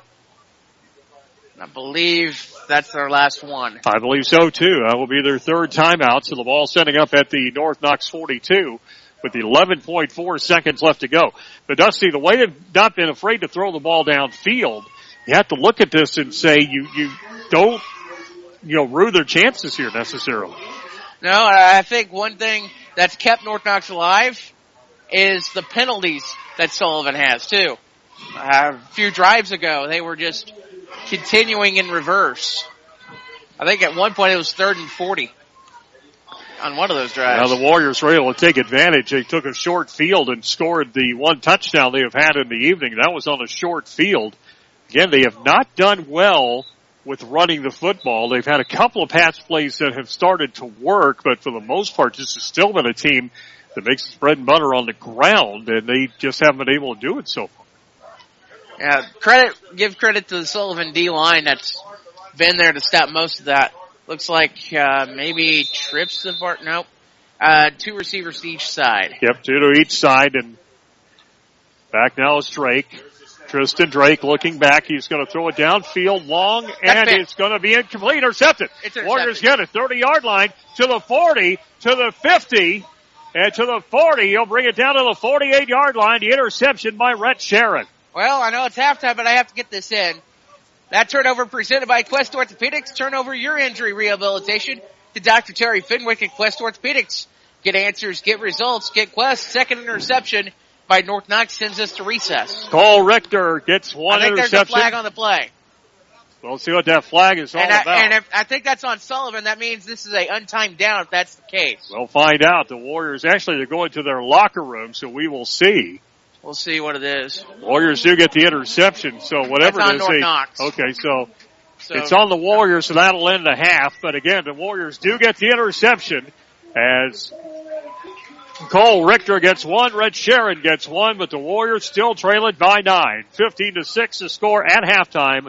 We'll be back after this 2-minute break. You're listening to North Knox Warrior Football right here on 105.7 The Ride and WUZR.com. Does your staff work on their feet all day? Do their feet hurt all day? Do they have trouble getting to the shoe store to purchase their work shoes? Well, let us come to you. Hi, this is Tracy from Grundman Shoes, 906 North 7th Street, Vincennes, and we have gone mobile. We can now bring our quality, service, and selection to you. Call us today at 1-800-726-4770 for more details on us helping you have happier, healthier employees. Grundman, your footwear specialist since 1929. This is Ross Martin at First Vincennes Savings Bank inviting you to visit our new ATM at 3rd and Vigo Streets in Vincennes. Our new ATM is yet another example of how First Vincennes Savings Bank is actively working for you 24 hours a day, 7 days a week. First Vincennes Savings Bank is a real community bank, working to make our community better and your banking easier. Now with 2 full-service locations on Kilmore Road and North 6th Street, First Vincennes Savings Bank, member FDIC, equal housing lender. This is John at Yoakum Chrysler Dodge Jeep Ram Fiat, and we are on the end of our summer clearance event going on now through August. What better way to start the new school year than driving up in a new car? These deals are crazy, and the savings up to $13,000 on a new Ram 1500. Or you take advantage of 0% financing for 72 months on several of our Jeep models. Also, check out our selection of over 100 pre-owned vehicles. The deals are now at Yoakum Chrysler Dodge Jeep Ram Fiat, just off Hart Street, next to Kohl's and Vincennes.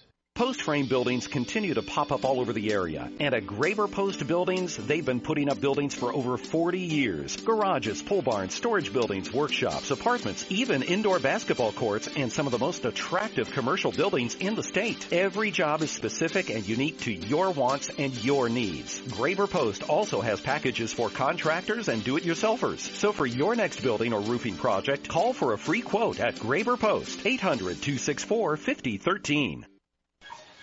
Back once again here at Sullivan High School. We are at halftime and the score 15-6. The Sullivan Golden Arrows lead it over the North Knox Warriors. You are listening to the First Vincent Savings Bank halftime report. Now more convenient for you. First Vincent Savings Bank with 2 locations on 6th Street and at Kimmel Road in Vincennes.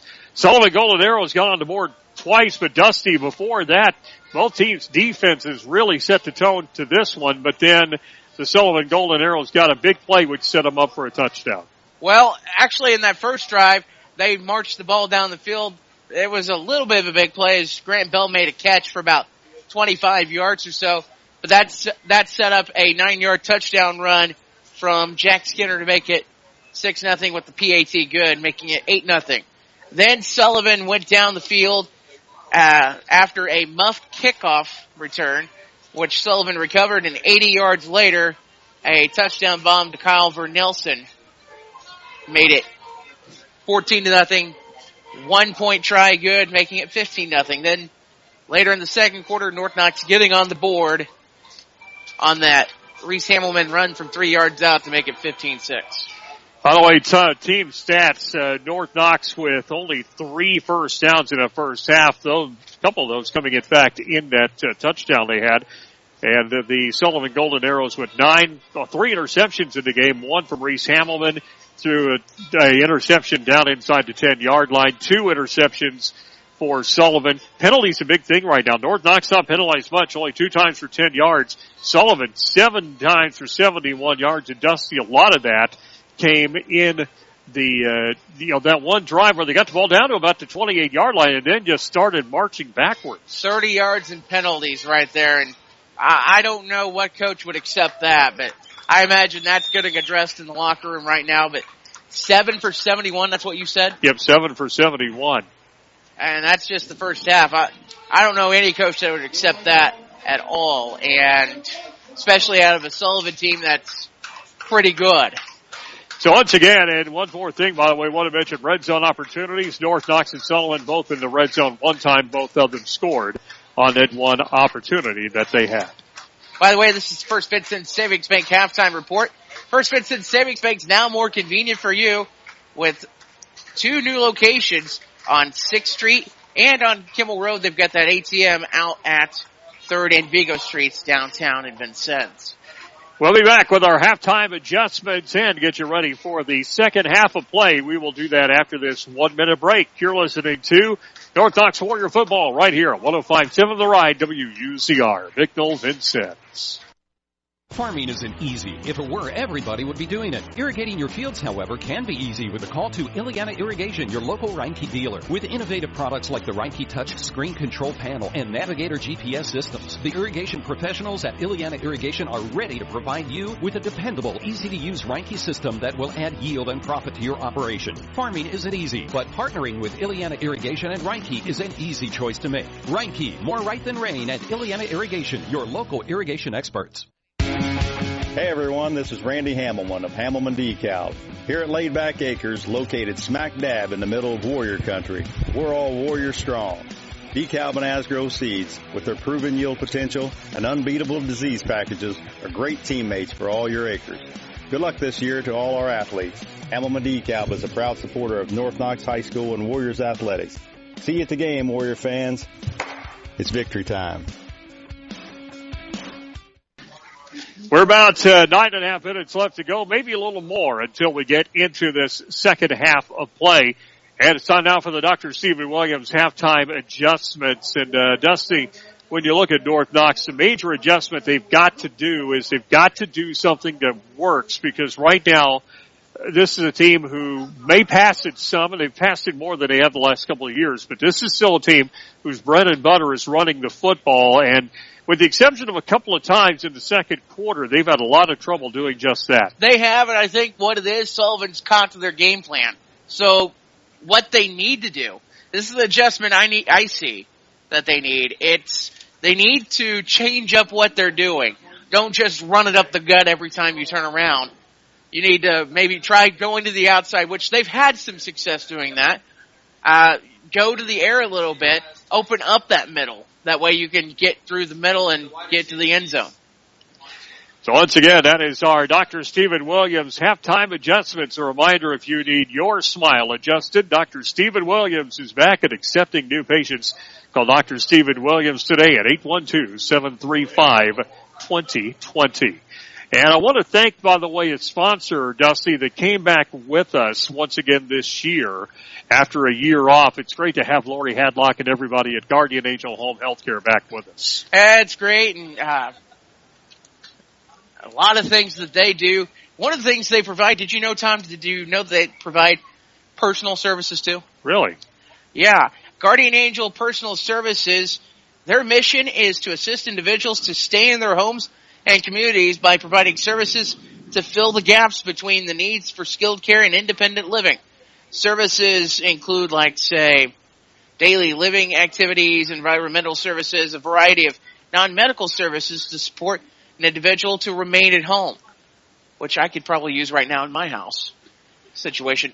For more information on Guardian Angel Personal Services, you can call the crew at Guardian Angel at 800-845-0841 or stop by Guardian Angel Personal Services, State Road 67 in Bicknell. We'll take a look at some of the other games going on around the area. We'll do that in 1 minute. You're listening to North Knox Warrior Football right here on 105.7 The Ride and WUZR.com. A well-known Bicknell dentist is back and ready to serve you. Dr. Stephen K. Williams is accepting new and return patients at his office on State Road 67 in Bicknell. Dr. Williams wants to help you have your best smile. With decades of experience, he will help you just like he's helped me. I'm proud to call Dr. Stephen Williams my dentist and hope you will too. Dr. Stephen Williams back in Bicknell and waiting to serve you. Call 812-735-2020. Does your staff work on their feet all day? Do their feet hurt all day? Do they have trouble getting to the shoe store to purchase their work shoes? Well, let us come to you. Hi, this is Tracy from Grundman Shoes, 906 North 7th Street, Vincennes, and we have gone mobile. We can now bring our quality, service, and selection to you. Call us today at 1-800-726-4770 for more details on us helping you have happier, healthier employees. Grundman, your footwear specialist since 1929. Back once again here at Sportland Field in Sullivan. We are about 7 minutes away from the second half of play. North Knox will start with the ball in the second half, and right now they trail it by a 15-6 score to the Sullivan Golden Arrows. Time now for a scoreboard update of games going on elsewhere around Southwest Indiana. With that scoreboard update, here's Dustin Fuller. And this scoreboard update presented by the TOC Big Deal Store online at WUZR.com. Your way to save up to 50%, sometimes even more, on products and services that you probably use every day. Just go online to TOCBigDeals.com or go to WUZR.com. On the logo on the top right hand of the page, click on TOC Big Deals. After 1 quarter of play, the Brown County Eagles taking it to the Chargers Pike Central. That score 20-0 after 1 quarter of play. End of 1 at Roy Williams Field. Southridge 6, Linton 0. That on our sister station 93.3 WQTY. And WQTYradio.com. After 1 quarter of play down at Enlow Field, it's Evansville Bosse 8 and Vincennes Lincoln 6. That game on Wisdom 92.1 WZDM and WZDM.com. By the way, just got a notification. One of our good friends, former producers, our good friend Tyson Radcliffe, former producer of North Knox Warrior Sports, listening online tonight at WUZR.com. Yeah, great to hear Tyson. Like I say, he is doing a great job. Actually, I believe, if I'm correct, in my original hometown neck of the woods down near Shelbyville. Yeah, he's at Shelbyville. He's actually there, and they just got a new station up at Rochester. that company did. Oh, really? Okay. So, once again, it's great to hear from Tyson and Radcliffe again. Boy, it has been a long time. Yeah. I tried reaching out to him a few weeks ago because I was driving through there earlier this week. So once again, the score here at halftime, 15-6, and the North Knox Warriors trailing it right now to the Sullivan Golden Arrows. And you take a look at the schedule, and you take a look at the games going on, and I thought tonight North Knox, this really was going to be a game that they had to come out and get on the right foot with the schedule that they have going on. But right now, defensively, I think they really have done a pretty decent job with the exception of a couple of big passing plays, and even that started to get shut down a little bit more. But offensively, they really, really have not got into sync yet as far as what they want to do. Since the second quarter, they've put a stop to the passes there. So really, the North Knox defense has improved a little bit, and they're working on it. Just got to get the offense going, Tom. And so once again, North Knox in the Southwest Conference, 4 teams in conference this year, once again with Wood Memorial dropping football a couple of years ago. And game 1 in conference coming up next week is they'll take on Eastern Green. That's in week 2. They'll take on North Central in week 5, and they'll take on North Davies in week 8. And even with the toughness of the schedule, you know, you look at North Knox, and that game next week with North Knox and Eastern Green could be, I will say could be, a really nice barometer as to who's going to be the team to beat in the Southwest Conference. Could be, but who knows what North Central is going to bring to the table also. So once again, we'll have to see again. They will go to Eastern Green next week. Then they come home for their home opener, taking on the Tecumseh Braves in week 3. And then back on the road again, Dusty, as they'll go to Boonville and take on the Pioneers. And all the Pioneers did last year, I believe, was put up 10 wins. They did. They had a good campaign last year. By the way, other games in the Southwest Conference tonight. Eastern is at Springs Valley. North Davies at Tecumseh. And West Vigo is at North Central. Over in the SIAC tonight, Castle's at Bloomington South, Central at Terre Haute South, Harrison is at New Albany, Memorial Jasper, North at Princeton, Wrights at Henderson County, and as mentioned, Bosse and Vincent's Lincoln taking on each other. In the Big 8, it is Heritage Hills at Mount Vernon, and Washington at Boonville. Then over to the Pocket, Forest Park at Gibson Southern, Perry Central at Tell City, Battle of Perry County there. And I believe that is all the games that are in this area that we have mentioned. Oh, Southridge at Linton, we've already given you 6-0 score. Southridge ahead of Linton. So once again, that is what is going on this evening. And so we want to mention, by the way, we're going to try to get some more scores coming up here in just a couple of minutes. And games down in the Evansville area have gotten started. Let's get some updates, by the way, right now on those scores, courtesy of the Courier and Press. Brown County 28, Pike Central 6 in the second quarter. Bloomington South over Castle 13-3, Terre Haute South 7, Evansville Central 6. That is a good Central team, Dusty, and they're getting defeated right now by Terre Haute South. Right, and I'm looking right now, and this is now a halftime score. Southridge 12, Linton 7. That is halftime at Roy Williams Field. Mentioned Bosse 8, Lincoln 6. That game going on down at Enlow Memorial. 21-0 over Jasper right now. That's a good Tiger team. Gibson Southern 35, Pike Forest Park 0. The beat goes on over in Fort Branch. North of Princeton scoreless in the first. Wrights in Henderson County scoreless. Heritage Hills and Mount Vernon scoreless in the first quarter. Boonville 14, Washington 0. Again, we'll see Boonville in week 4. No score, Perry Central, Tell City, South Spencer, North Posey, or North Davies and Tecumseh. Tomorrow, Mater Dei will get its first action as they take on the Braves of Indian Creek. And, let's see, second quarter of action, West Vigo 18, North Central 0. So that's again, from ScoreStream. So again, those are the scores as we are going on around the area right now. They put 3 more minutes up on the clock. So the Warriors right now, as the sun just about ready to go over the bleachers. It's not quite there yet, but again, that's just what happens when you get week 1 and, you know, with the sun off to your west, right in your view. Oh, another game tomorrow that you forgot to mention. Noblesville Homeschool is on the road at Duggar Union. And so it's good to see the Bulldogs again. Didn't have a very good year last year. Came off a pretty good year 2 years ago, so kind of rebuilding over there in Duggar. And so we'll have to see what happens. Both teams back out on the field. We are about 2 minutes away from getting the second half underway. Dusty, North Knox gets the ball in the beginning of the second half of play. And, honestly, a good return wouldn't hurt them, but at the same time, maybe it would be helpful to them, to their psyche, if they could get a long, sustained drive right now against a Sullivan defense they have not been able to solve. That would help it. If you can get points, I would trade the points if you get those quick, too. I mean, points will help you get right back into this game, and then you got to trust your defense. So they've been real good the last 12 minutes. So for North Knox, by the way, I don't think we've done individual statistics yet, Dusty. So what do you have right now on anything? My on the iPad actually died on me. Oh, did it? Okay. So you gotta love technology when it decides it wants to die. That's why you write things down, Dusty. and you think my handwriting's legible? Well, you got a point.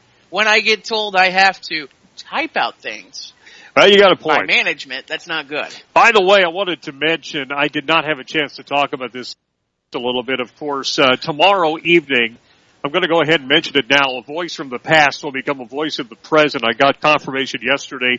Ed Elliott is back next week. Dusty is stepping in for 1 week. Ed Elliott back next week, but he's going to take the place of the late Jim Beery. And again, I really do. He was with me for a couple of years after Ed left to go to Washington, D.C. He's coming back now to take over the place. But Jim Beery, like I said, left a huge legacy on the football field and in this booth, and he will be missed. Well, and not just in this booth, in North Knox football history also, being highly involved with the North Knox football program, but also as a former North Knox teacher, a former commissioner, and I wonder how many people know that Jim Beery was an author. Yeah, councilman, also a lay minister as well. He preached up in Merrim for several years. So here in Sullivan County, off in the western part of Sullivan County. So now the Arrows getting ready to kick it away to the North Knox Warriors, as Jackson Shake will put a foot into it for the third time, and the Warriors are about ready to get started here in period number 3. If you're North Knox, you have to take advantage of the opportunity given to you. If you have the chance to score right away, get points on the board. And, I mean, if you can milk the drive to get points, that works too. But you need to score, and this is an important drive here, Tom, to do that. So the North Knox Warriors will get the football here in the third period of play. Matt Urbane will go back deep for the Warriors, along with Troy Nolan, it looks like. So Matt Urbane and Troy Nolan, the two seniors back for the Warriors. They have 11 seniors on this lineup. And we'll have to see if they can come up big this time. The Warriors will be going from left to right here in the third period. Sullivan from right to left. Here's the kick. It's going to be a line drive. It's going to go back down. It's going to go into about the 5-yard line to the 10. Got to try to get going. 15. He gets some yardage. 20. On his feet. 25, 30. Down the sideline. 35. He'll go down at the 38-yard line. So the Warriors did a really nice job that time as the ball brought out by Matt Urbane, and he was able to get some good yardage for the Warriors after he was really dead to rights inside the 5. He got it all the way out to about the 39. And that ball died on the 1, too, so Matt had to do what he had to do. Otherwise, that was a live football, and a heck of a job by Matt Urbane to get it out to the 39. So a 38-yard return to start the second half. That might be the kick in the pants that North Knox needs to get this thing going. So a little Urbane renewal for the Warriors as they get it up to the 39, 1st and 10. Here's Reese Hamilton under center. Actually, this time into shotgun make that. Here's Hamilton, hands it off. Now he's got to keep it himself, gets away from one man, doesn't get away from the second plus. And he'll go down for about a 2-yard loss. So he held on to it himself, tried to go around the right side, and nothing happening there. He lost maybe 2-3 yards, and he had to run through like 3 or 4 players to do it. And a lot of that Sullivan defense fired up, including Jack Skinner, showing a lot of emotion after that stoppage. It's 2nd and 13 now. So the Warriors lose yardage that time.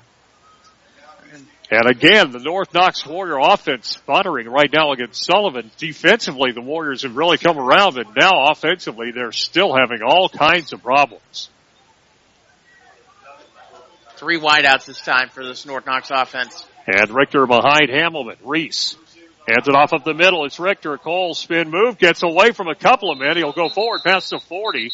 Down to the 42. Got the yardage. He lost back and then a couple. He's going to be third down at about 8. Nice gain that time. And now North Knox needs to go deep into that book for that maybe third and 7. Give him a gain of 5. Third down and 7. So 42-yard line. Third down and 7.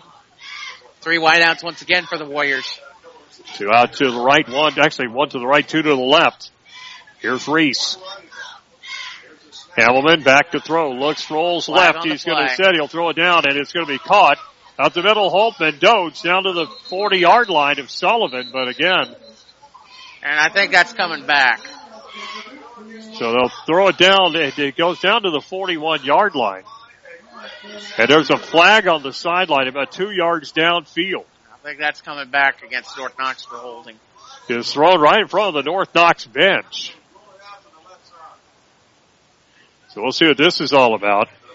It's going to be a legal procedure on the Warriors, so that'll move them back 5, and that'll not give them that first down. So the Warriors give up a first down now, and they'll face third down at about 12. Momentum killer right there. Now they have to go back to 3rd and 12. They're going to 3rd and 12 now, and this is not the situation the Warriors need. So 5-yard penalty, third down at 12. 10-17 left to go in the third period. Warriors trail 15-6. They got Holtman Dodes up the middle that time, though, for some good yardage. So that's something positive. Let's see if they can come back to something like that this time. So Reese Hamelman, third down. This time a full backfield. 2 wideouts, 1 to each side. And 3 backs right now, 2 of them next to Hamelman. Going to keep it himself. Quarterback draw up the middle. He's going to get hit and brought down after he spilled forward. Past the 42 to the 43. He's still going to be a long way from the first down, though. It's going to be 4th down and about 6. I was going to say he got 6, needed 12. So punt unit, I believe, coming on for North Knox. So the Warriors going to try to pin Sullivan back this time. 9:38 left to go. So a penalty takes away a North Knox first down and forces him to kick it away. Troy Nolan gets a good snap. He's going to kick it away. Almost got a block that time, but it got it away. A nice kick, too. Down to the 20-yard line. It's going to go inside to the 19, and that's where the Warriors will put it down. So just inside the 20-yard line, Sullivan will get it first and 10, 9:22 left to go third period. Yeah, a little running into the punter that time, but no call from the official. And Sullivan will start 1st and 10 inside their 20 at the 19. So back to the quarterback once again. We'll go Tristan Drake, the 6'2", 185-pound junior. The backup, as you mentioned earlier, for Carter Vernelson, who was suspended for this game. Right now, North Knox has a couple people back defensively on the safety end. So Tristan Drake at quarterback, Jacob Skinner, the running back next to him. Drake going to hand it off up the middle. Skinner, he's got some yardage. He's going to get hit and brought down right at the 20-yard line. So it looked like he had an open door that time. It got closed quickly, and the guy closing it's Matt Urbane. Just a gain of 1 on that play. Nice job by Urbane to shut the gap. Looks like he had a seam that time. Urbane, though, came up from that linebacker position and really just laid a hit on him. He got 2 on that play, 2nd down and 8. They'll put it up at the 22, so he got a couple of yards on that one. 2nd down, call it 7. Tristan Drake claps the hands, man in motion, and somebody looks like they went early. That's 8 for 76. Yep, 8 penalties, 76 yards, and so Sullivan giving North Knox chances, but the Warriors on that last drive killed it themselves. Jack Skinner, one of the senior leaders for the Sullivan squad, kind of taking it out on that front line right now. Second, guys relax. 2nd and 12 now for Tristan Drake and Sullivan. 15-6, Arrows lead it here in the third period. Drake claps his hands. He's going to go out to a little jet sweep that time. He's going to turn it up, get hit and brought down right near the first down marker. So he got the yardage that they lost and maybe a yard or two more. It's going to be 3rd down and 9. Kyle Verkamp on that, or Vernelson, excuse me, on that run, and it's 3rd and about 8.5, I'd say. 3rd down about 8.5 right now. Football sitting down at 22. So Sullivan 3rd down. Warriors another big 3rd down play. Sullivan hasn't aired it out in a while. He's got pretty good protection. They have not been close to a sack so far with one exception. They got that sack in the first quarter, and that's all they've had. Drake back to throw. Sets up. He's going to look to fire it downfield. He fires it in. It's going to be incomplete. And it looked like he was wanting to go that time to his tight end coming off the end of the line that time to the right, but it looked like he was doing more blocking than he was. I was going to say, it looked like Kenton Williams was not watching for the ball coming his way. Because he was blocking a player downfield. He's expected to go to the guy behind him, but he threw it and hit his back. So it'll be a punt coming up. Jackson Shake will punt it away for the Sullivan Golden Arrows. Warriors get another shot at it. Well, and let's see if North Knox can return it inside that 50. Both punts early from Sullivan have not been very great. Holtman Dodds, that's a high snap. He's going to kick it away. Almost got blocked.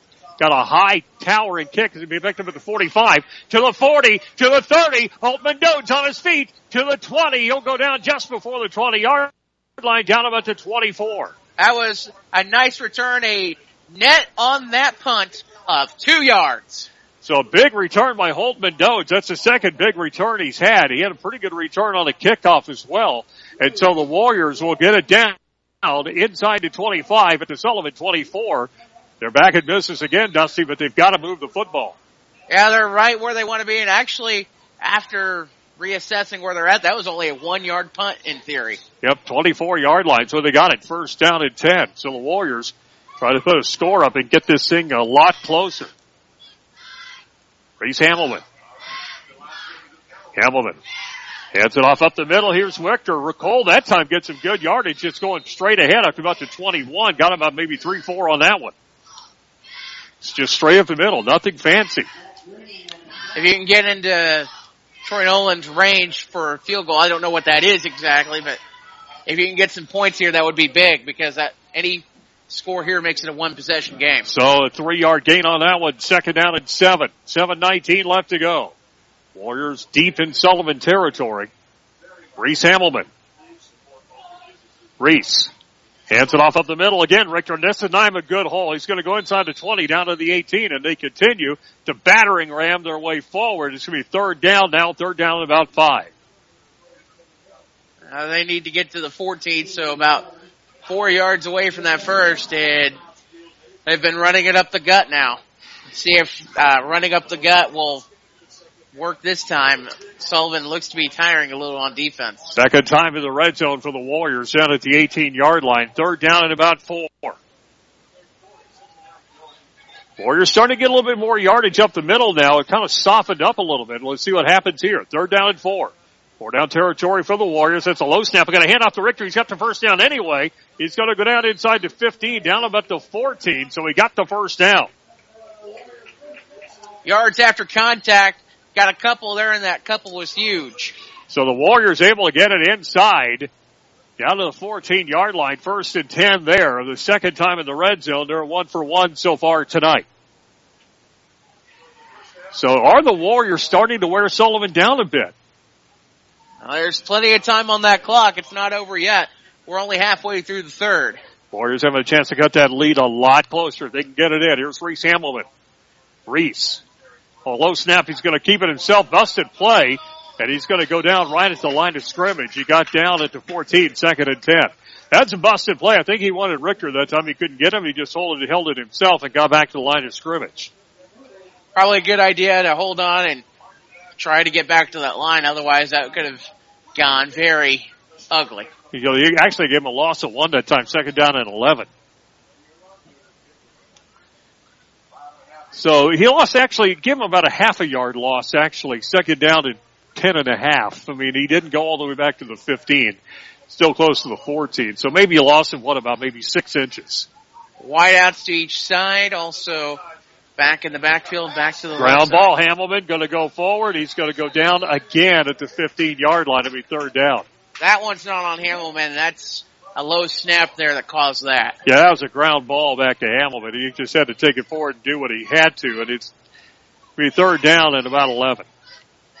Right now, I think North Knox is going to have to take a shot here. Well, football setting up right now at the 15-yard line, so that was a 1-yard loss. Third down and 11. 2 wideouts to the left, 1 to the right.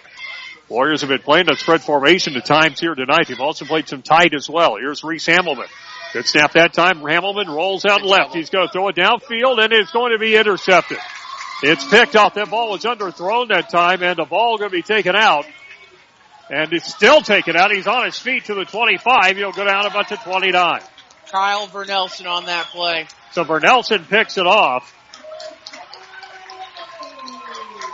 So Kyle Vernelson picks it off. It's the second interception thrown by Reese Hamelman. He got hit as he threw it that time, Dusty, and it came up woefully short. And that's the second time that Vernelson has come to haunt the Warriors. Remember that 80-yard touchdown play in that first half?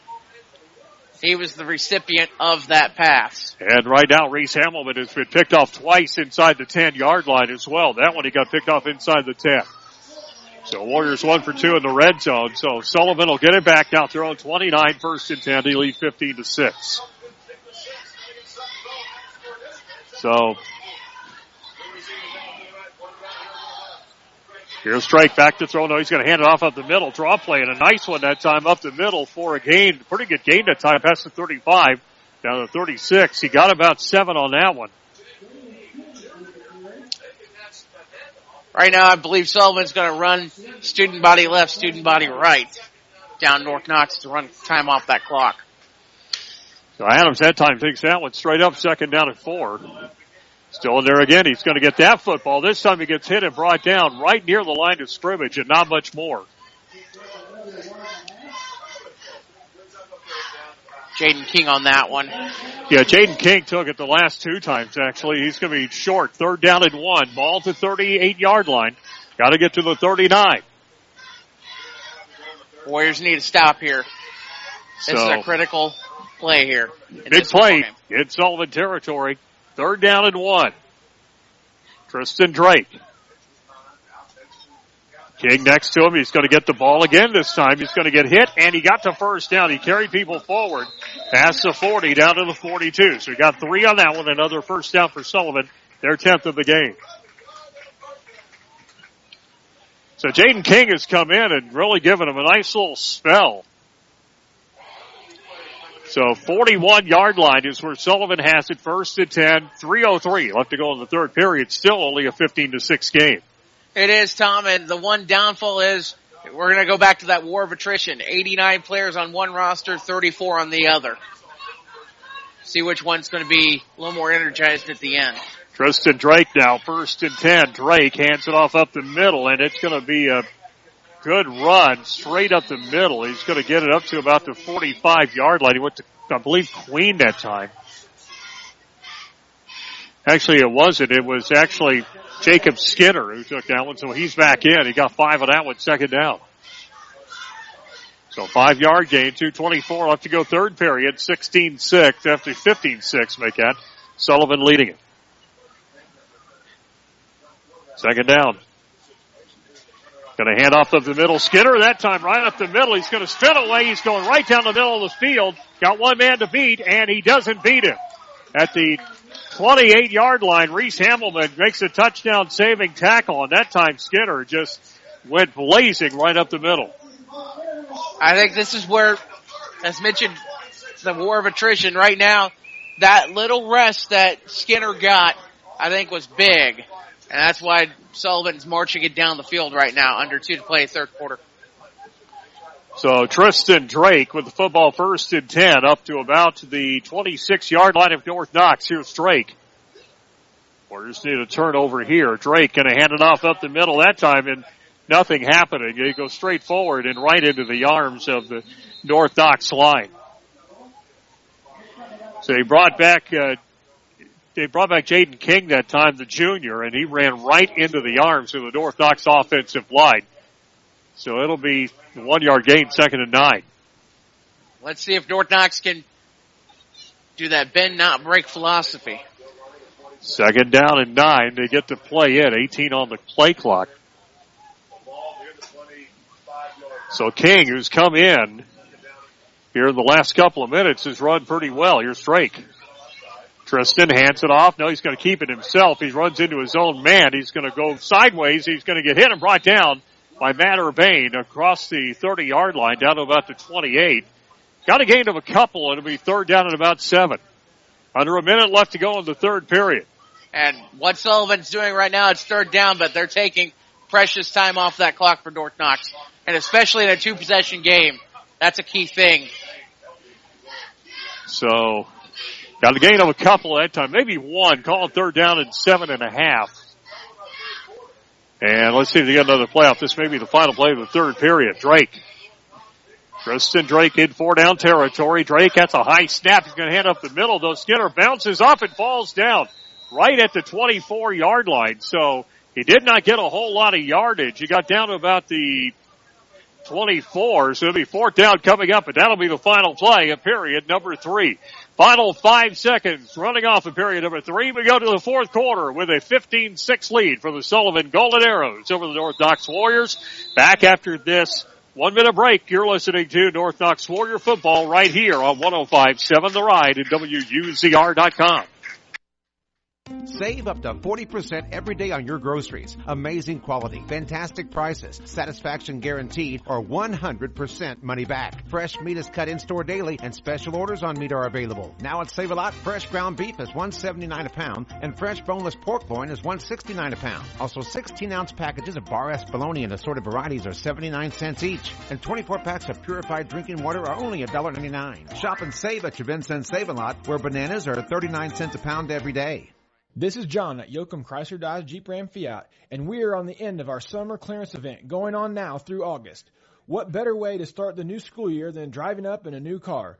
These deals are crazy, and the savings up to $13,000 on a new Ram 1500. Or you take advantage of 0% financing for 72 months on several of our Jeep models. Also, check out our selection of over 100 pre-owned vehicles.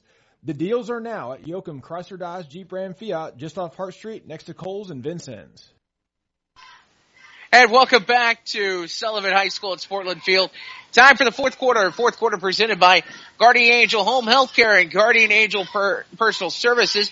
Give Guardian Angel 12 minutes and let them show you why that they're the healthcare angel that you are looking for on State Road 67, where they not only have care for loved ones that's skilled, but they also have respite care if you are needing a break away from your loved ones. Give Guardian Angel Personal Services a call today. And it's going to start the 4th quarter with a big 4th down. It's going to be 4th down and 8. The football sitting at the 24.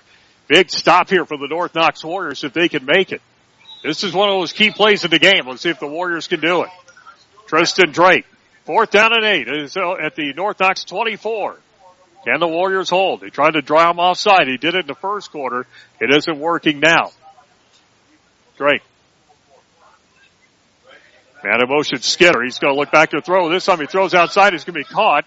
And he's going to go down. And he's going to get the 1st down, it looks like. I think he might be just slightly short. We'll see where they put it down. He may be short.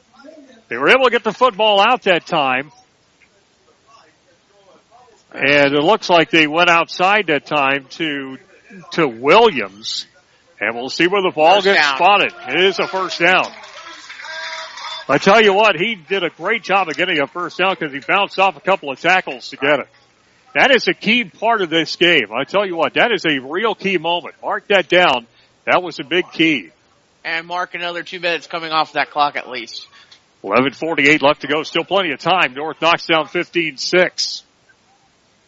So 1st and 10 at the 17-yard line. So Sullivan in the red zone for the 2nd time.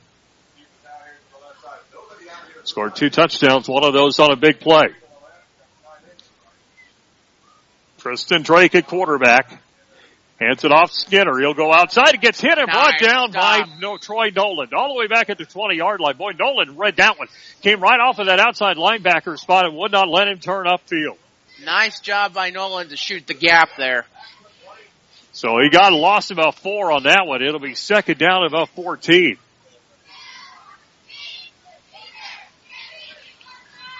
So great play by Troy Nolan. Boy, he has really been there when North Knox has needed it tonight. I'll give you some out-of-town scores here momentarily when we get a moment. All right, we'll do that here in just a second. Right now, though, second down at 14. Wide receivers, three of them out to the right. Here's Drake. He's going to hand it off up the middle. Not that time. They're going to bring him down at the 21-yard line, and riding herd on him that time was the big bad Wolf, Dylan Wolf. It is second quarter down at Boonville. Pioneers 26, Hatchets nothing. In action at Owen Valley, North Vermilion 43, Owen Valley 8. That's halftime. So that loss back at the third down at 14. So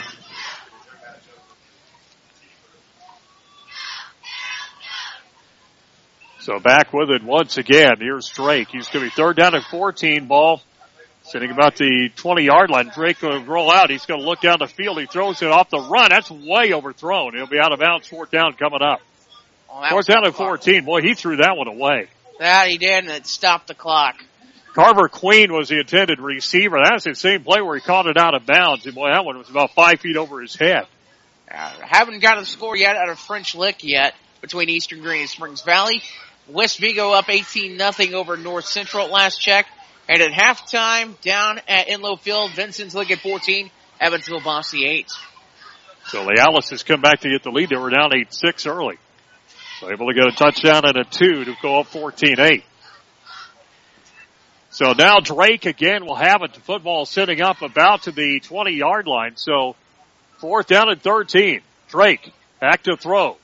Got time. Throws it downfield. It's going to be in. Is it intercepted? No, it's dropped in the end zone, maybe by design. So the Warriors will get it at the 20-yard line. So nice play by Zach Boyles there to break it up. Well, turnover and downs, and North Knox an opportunity now to try to cash in, but they've got a lot of field to cover. Looks like they're going to Carver Queen right down about the end zone, and the ball just kind of knocked away, and the Warriors will have it now at their own 20, down by a 15-6 score. But Dusty, they're starting to get some yardage on that inside play. It looks like the hammering is starting to have a little bit of an effect. I believe so. It looks that way. Let's see what happens. One more out-of-town score. North Davies 16, Tecumseh nothing. And the Warriors see Tecumseh in week 3. Here's Reese Hamelman. Hamelman outside Richter. Cole going to turn it upfield, and he's going to get some yardage down the sideline. He's going to go to the 40, to the 50, and he gets tripped up down at the 45-yard line. Nice run outside the time of Cole Richter. Dusty, that's the first time we've seen him use that sweep. It was very effective that time. Well, I've mentioned that they needed to go to the outside. It almost looked like he was gone, but that would have been huge for North Knox. They're at midfield now, and that's a huge play. Big first down for North Knox, and 9:42 left in this game. Don't turn that dial yet. 50-yard line. Warriors have it. As you mentioned, Dusty, first down and 10. 9:34 and counting left to go in this one. Warriors down at least 2 scores at 15-6. Here's Reese. Man in motion. Actually make that, and a fumble. Uh-oh. And looks like the Arrows have it. They do. Yes. So Cole Richter tried to take it up the middle, actually, and he got it taken away. So the Warriors had the opportunity that time, Dusty, but turned it over. Their third turnover of the game. Fourth turnover of the game, Tom. 2 interceptions, muffed punt, and that fumble just now. So the Warriors. Muffed kickoff. So the Warriors. First fumble along with 2 interceptions in the game, and the Arrows will get it back now after a great play getting the North Knox Warriors up to the 50-yard line, a 30-yard run. They give it up on the fumble. 9:19 left to go. Warriors have fumbled it twice and lost them both.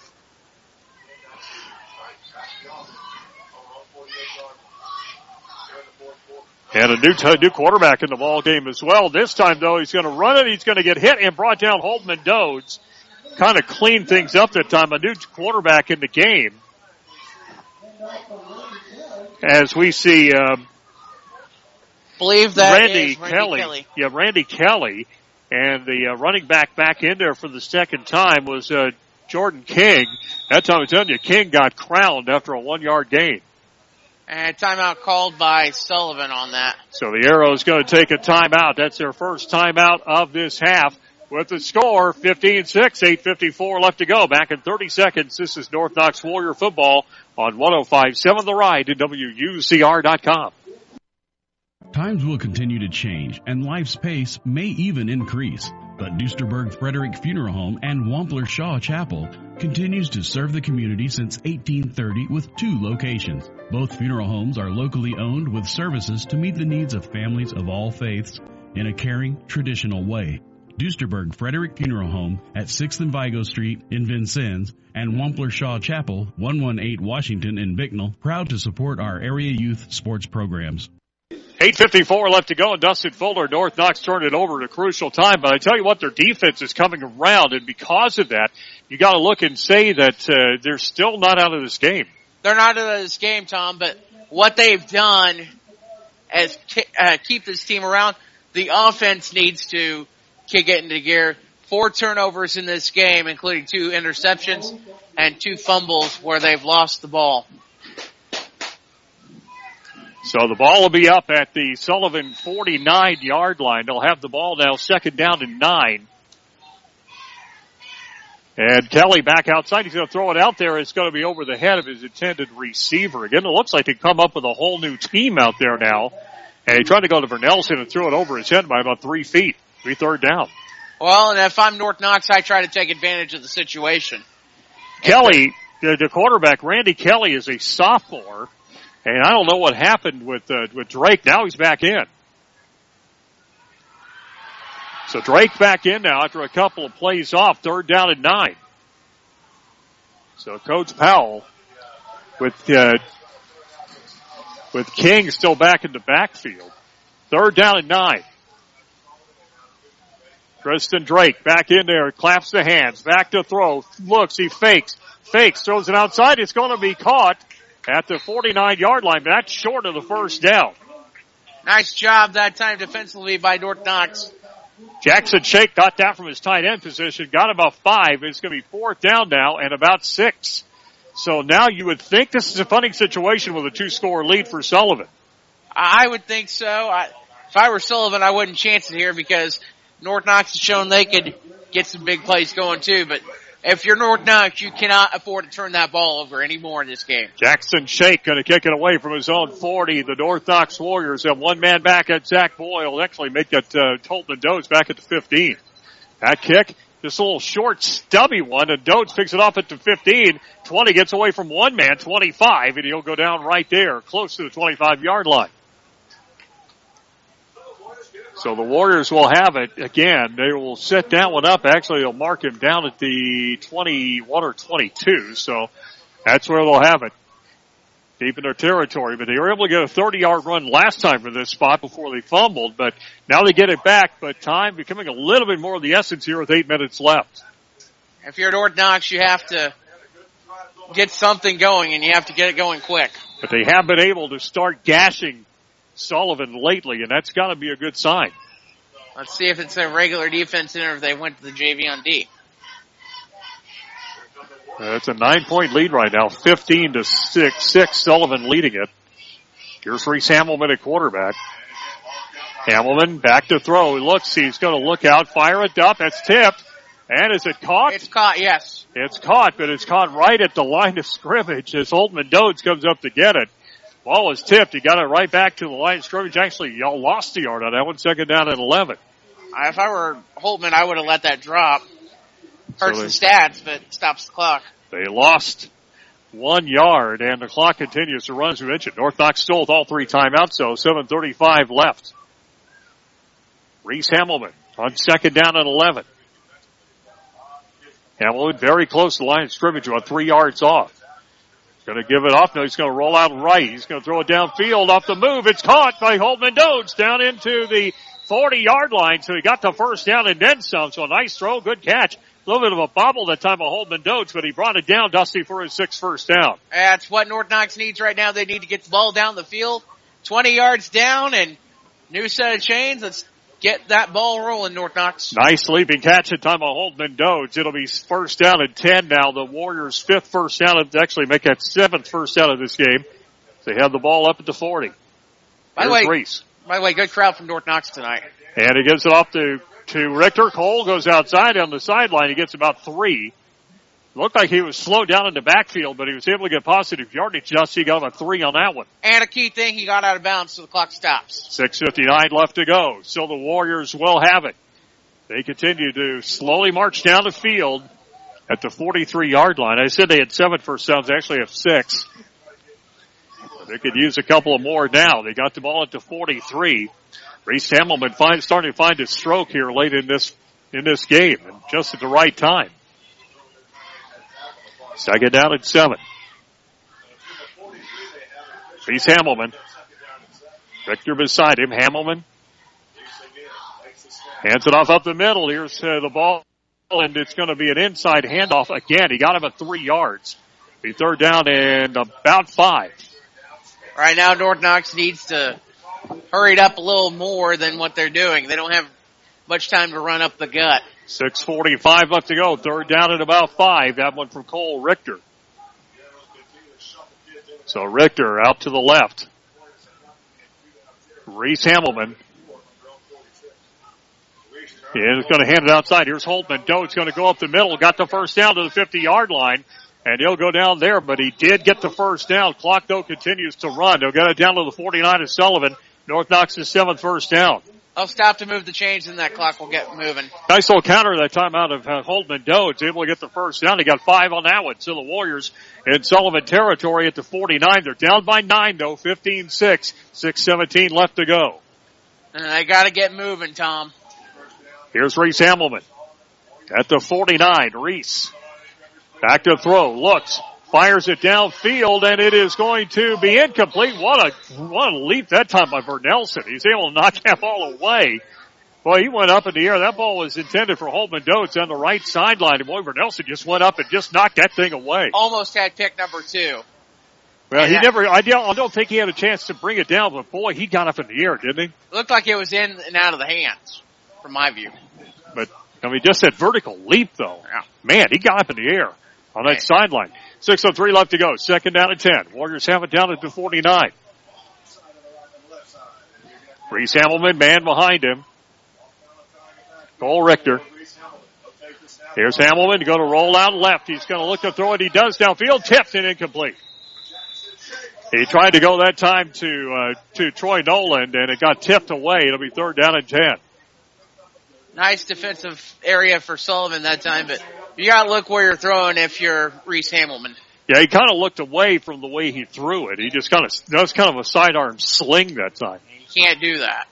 That ball got tipped and it fell to the ground.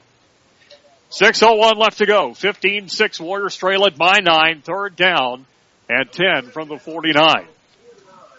Right now, this game is taking a similar vein to so many of these games where we've seen where North Knox has come close, but 1 or 2 mistakes have hurt them. It's happened here tonight.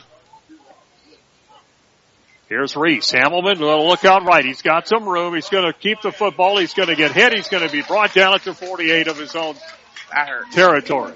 He lost yardage that time. It'll be 4th and 11. Tried to hold on to it. He tried to run on the outside that time. He committed to the run, and Sullivan brought him down. Lost at 3, 4th and 11. I think he couldn't get anyone down the right side open also. Actually, they got loss of 4. They'll mark it back even further, 4th and 12, and North Knox will kick it away. I don't know why you punt here. Troy Nolan going to kick it. This is the game. He will punt it. He got a good one. Going to come up on that one. It's going to bounce off. It's hit a North Knox player about the 22-yard line, it looks like. So we'll see whether they mark it down. Will they?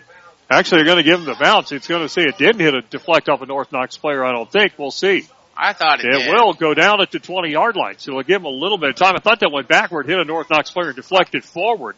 But they'll give it down to the 20, so that's where Sullivan will have it, up 15-6, 5:17 left. Right now, if you're North Knox, this might be where you use your timeouts, if you can get a 3 and out here. Yeah, it would be a lot helpful if they were down by 15-8 instead of 15-6, but they are, so they're 9 points down with 5:17 left. Even a 15-7 score wouldn't hurt here. So that still gives you a chance to tie. So, Tristan Drake back in at quarterback, claps the hands once. He's going to throw it outside. He's going to be caught by Vernelson. He gets in and brought down after a short gain. Got him a 3, and that's it. Looks like North Knox trying to save their timeouts. And Matt Urbane, it looks like, was the one who brought him down. So it'll be second down now. Clock continues to run, 5 minutes left to go. It'll be less than 4.5 when they snap this. Give him a gain of 5. It'll be second down and 5. I'll be shocked if they snap early. And here's back to throw again. Here's Drake. He'll throw it outside for Nelson. He catches at 30-yard line, open field, 35. He'll be just short of the first down. Clock continues to run, though, at the 34. And they'll stop for the reset, and then they'll... And they will give him the first down. 13 first down for the Arrows. So the Warriors will have the Arrows will have the ball at the 35. Have it there first and 10. Maybe it's a yard short, but they gave the first down. 35 first and 10, 4:34 and counting.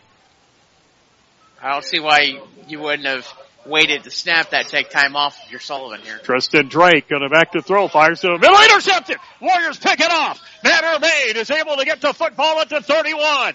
So a big interception. Urbane sips right in, the third interception of the game. That interception presented by Quest Orthopedics. Turn over your injury rehabilitation to Dr. Terry Fenwick and the staff at Quest Orthopedics. Get answers, get results, get Quest. And North Knox just got themselves some Quest there, trying to get back into this game. 32-yard line is where it is from Sullivan. 4:21 left to go. Warriors have to score on this possession. If they're going to have a shot, they've got to score here. And I imagine that conversation on the sideline is, why pass there, son? Reese Hamelman. Cole Richter behind him. Warriors doing a little bit better job now in the run game. Here's Reese. Hamelman. Back to throw. He's going to run into Richter. He's going to look outside. He throws it downfield. It's caught that time by Troy Nolan. Near the first down, but he stayed in bounds. Well, that will stop the clock. They'll have to reset the chains, then restart the clock. And 4:13 left. That is the 8th first down for the North Knox Warriors. They'll take the football down inside the 25-yard line. They got to get moving to that line. Clock's starting back up. 23-yard line now. They'll set it up. Here comes Reese. Hamelman. That's a ground ball. He's going to look back to throw. He's going to stop. He's going to get hit, and he's going to go down all the way back to the 30-yard line. So second down to make up for the Warriors. Timeout North Knox. So the Warriors have to call a timeout there. They'll lose about 5 on that one.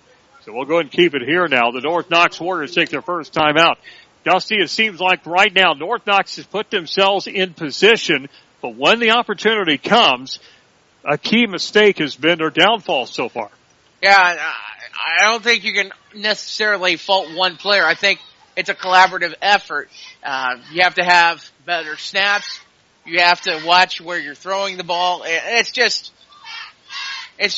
things that you have to get ironed out.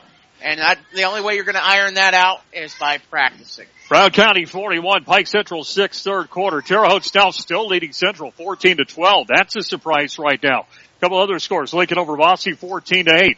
Southridge 13, Linton 7. That's a third quarter score. North Posey's 23, South Spencer 13. Those are some score updates from across Southwest Indiana. I'll see if I have any more updates. I'm getting my app refreshed. That Terre Haute South score over Central, a bit of surprise. Central considered one of the best teams in Evansville right now. Edgewood over Mitchell 16-14. Last update 26-0. West Vigo over North Central. Reese Hamelman with it now on second down, about 14. Hamelman looks out. He's going to roll left. He's going to set. He's going to get away from one or two men. He's going to run now with the 30-yard line. He's going to go out of bounds about the 28. He didn't signal out of bounds, so clock's still running. Oh, so he got tackled inbounds. 3:35 left to go on a third down for the Warriors. We'll see if he gained anything at all. I don't know if he did or not. So he didn't get much if he did. So he third down. They're going to call it no gain. Actually, he'll call it a gain of 1, third down at 15. North Knox needs to get something positive here. They really do. Time is becoming of the essence. Third down at 15 for the Warriors. Reese Hamelman.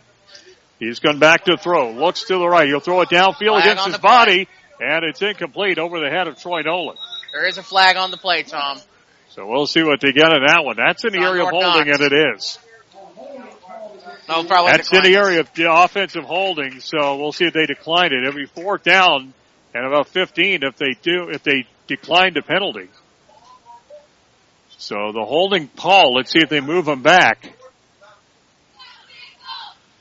So they're holding on North Knox, and it is declined. So they will make it 4th down and 15. Final chance for the Warriors, you would think right now with 3:03 left to go. They still trail it by 9, 15-6. And the Warriors going to take a second timeout. We'll take a 30-second break as well. Back in 30 seconds, this is North Knox Warrior football on 105.7 The Ride at WUZR.com.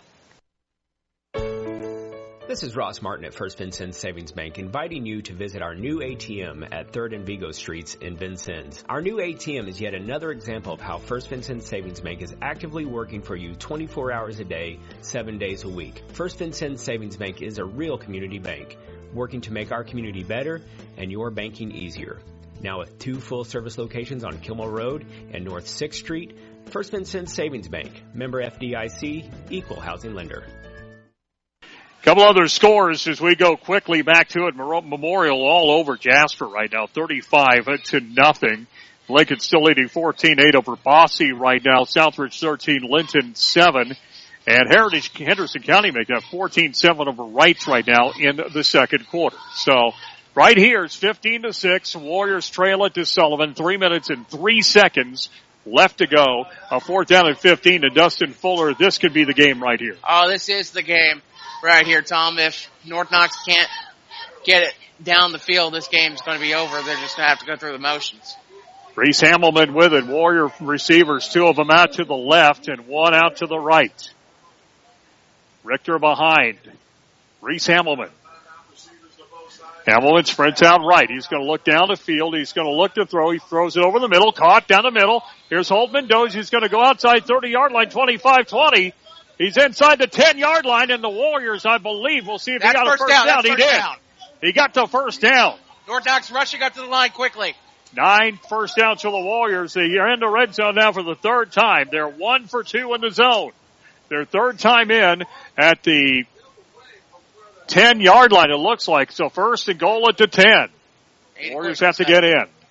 2 one side, or 2 to the left, 1 to the right on the wide receiver count. Good pass to Holman. Don't last time. Here's Reese Hamelman looking out right.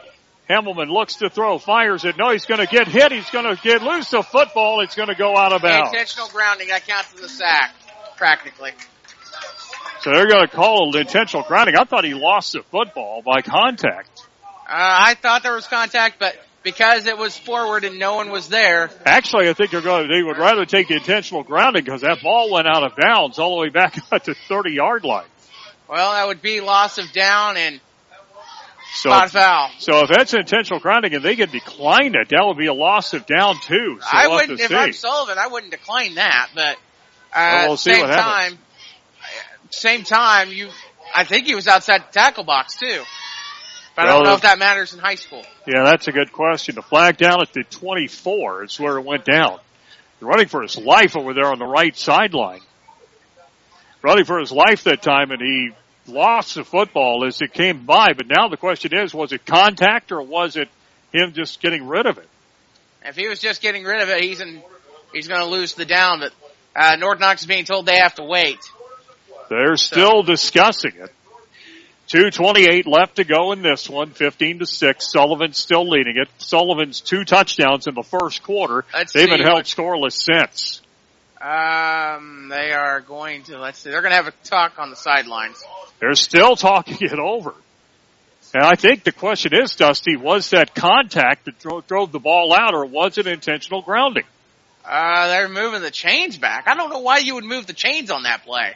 To be honest, that's a great question. Why would you move the chains when the chains should be 1st and goal? They're picking up the flag. Yep, they're picking up the flag. If that's the case, that ball's downfield. That should be at the 9, not back at the 29. He got hit by contact and it went out of bounds right there, Dusty. That's what happened. Okay, but if that was a forward pass, which it looked like it was going forward. Yeah, but again, it looked like it wasn't a pass. Okay. It was contact and went out of bounds. We'll go with that. Hamelman. 2nd down of a 13, a whistle, and a flag down again at the 33. Let's see what this is all about. Let's see if somebody went early. And And they're going to move it back 5, so it's going to be a false start. Warriors get hit on that one. So that is the 4th penalty for the Warriors that has been accepted at 20 yards. So it'll be second down in a while. Second down and goal for the 31. Second and goal from the 31 for Reese Hamelman. I think the wheels might have come off the bus. Rolling left. He's going to look to throw it. Fires it downfield. Caught. Down the middle of the field. Holtman Dodes to the end zone. Did he get in? He did. Touchdown. Warrior touchdown. Maybe I should make condescending comments because North Knox scores every time I do that, Tom. Holtman Dodes gets it to the end zone, and there's still life breathing in the North Knox Warriors. A 31-yard touchdown pass from Reese Hamelman. You know what, Tom? Maybe I should keep making condescending comments. North Knox scores on the plays that happen. 2:19 left to go in the 4th period. The North Knox Warriors now within 3 at 15-12. You would think here they're going for 1.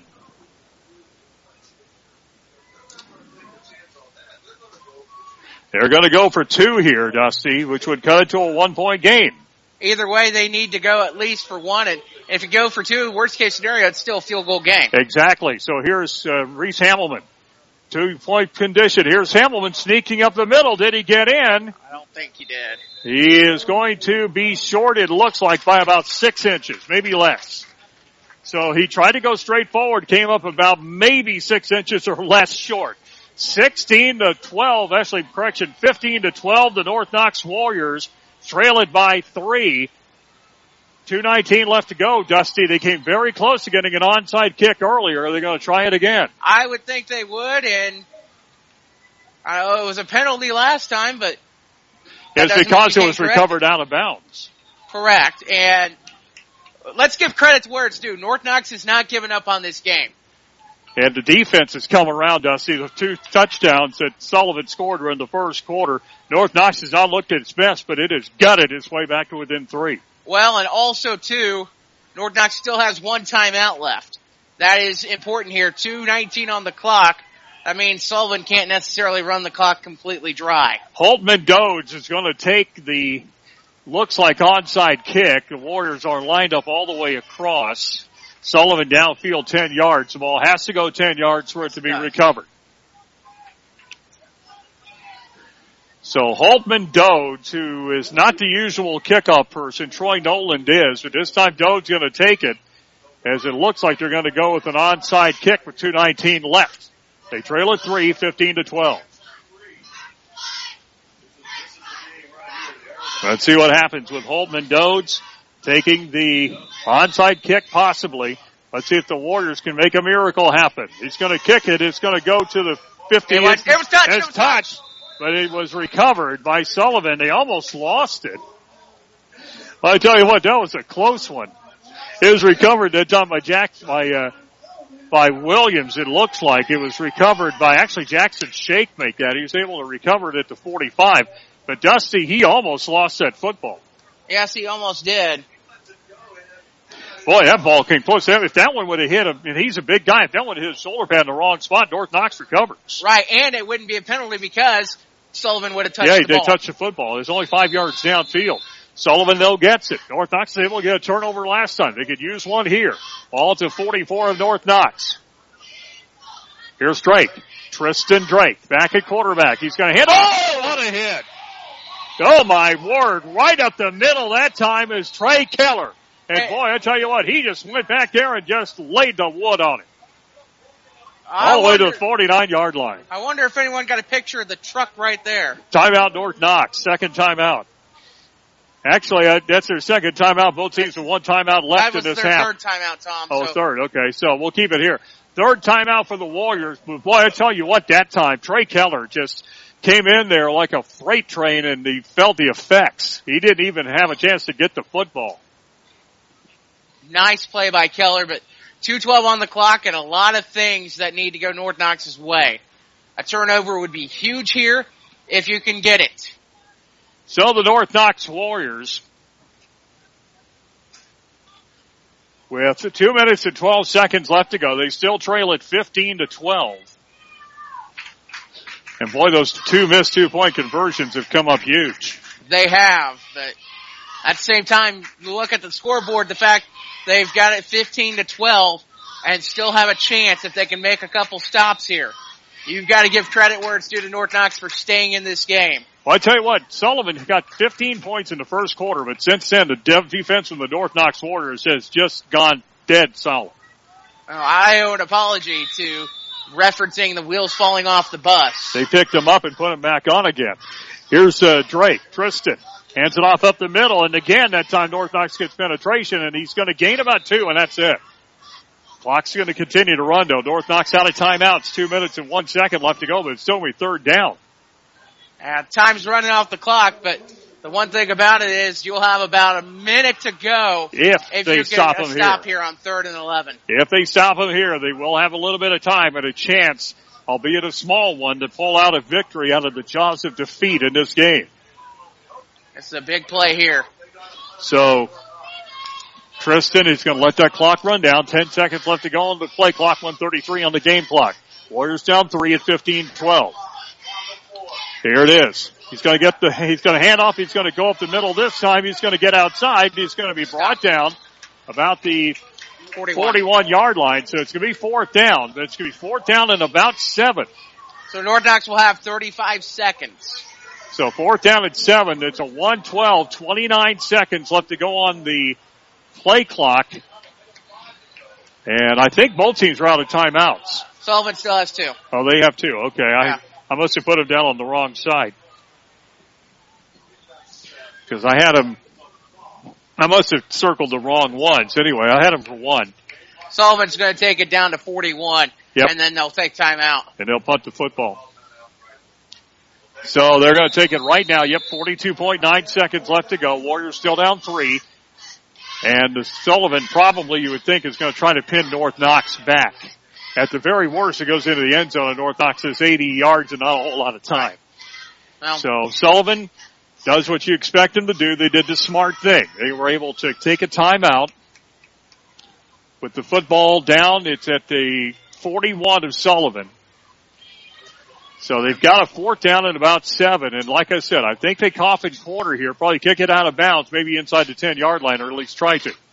We'll see. Let's give North Knox credit. They did not give up at a time of the game. They could have just walked away and give up on the game a time when wheels might be coming off a bus. Someone with a welder decided to do some work. Sullivan scored 2 touchdowns in the final 4 minutes of the first quarter and got their extra points, a 2-point and a 1-point. North Knox scored 2 touchdowns, 1 in the third period, 1 in the fourth, but missed both of their PAT opportunities. That's been the difference in this game.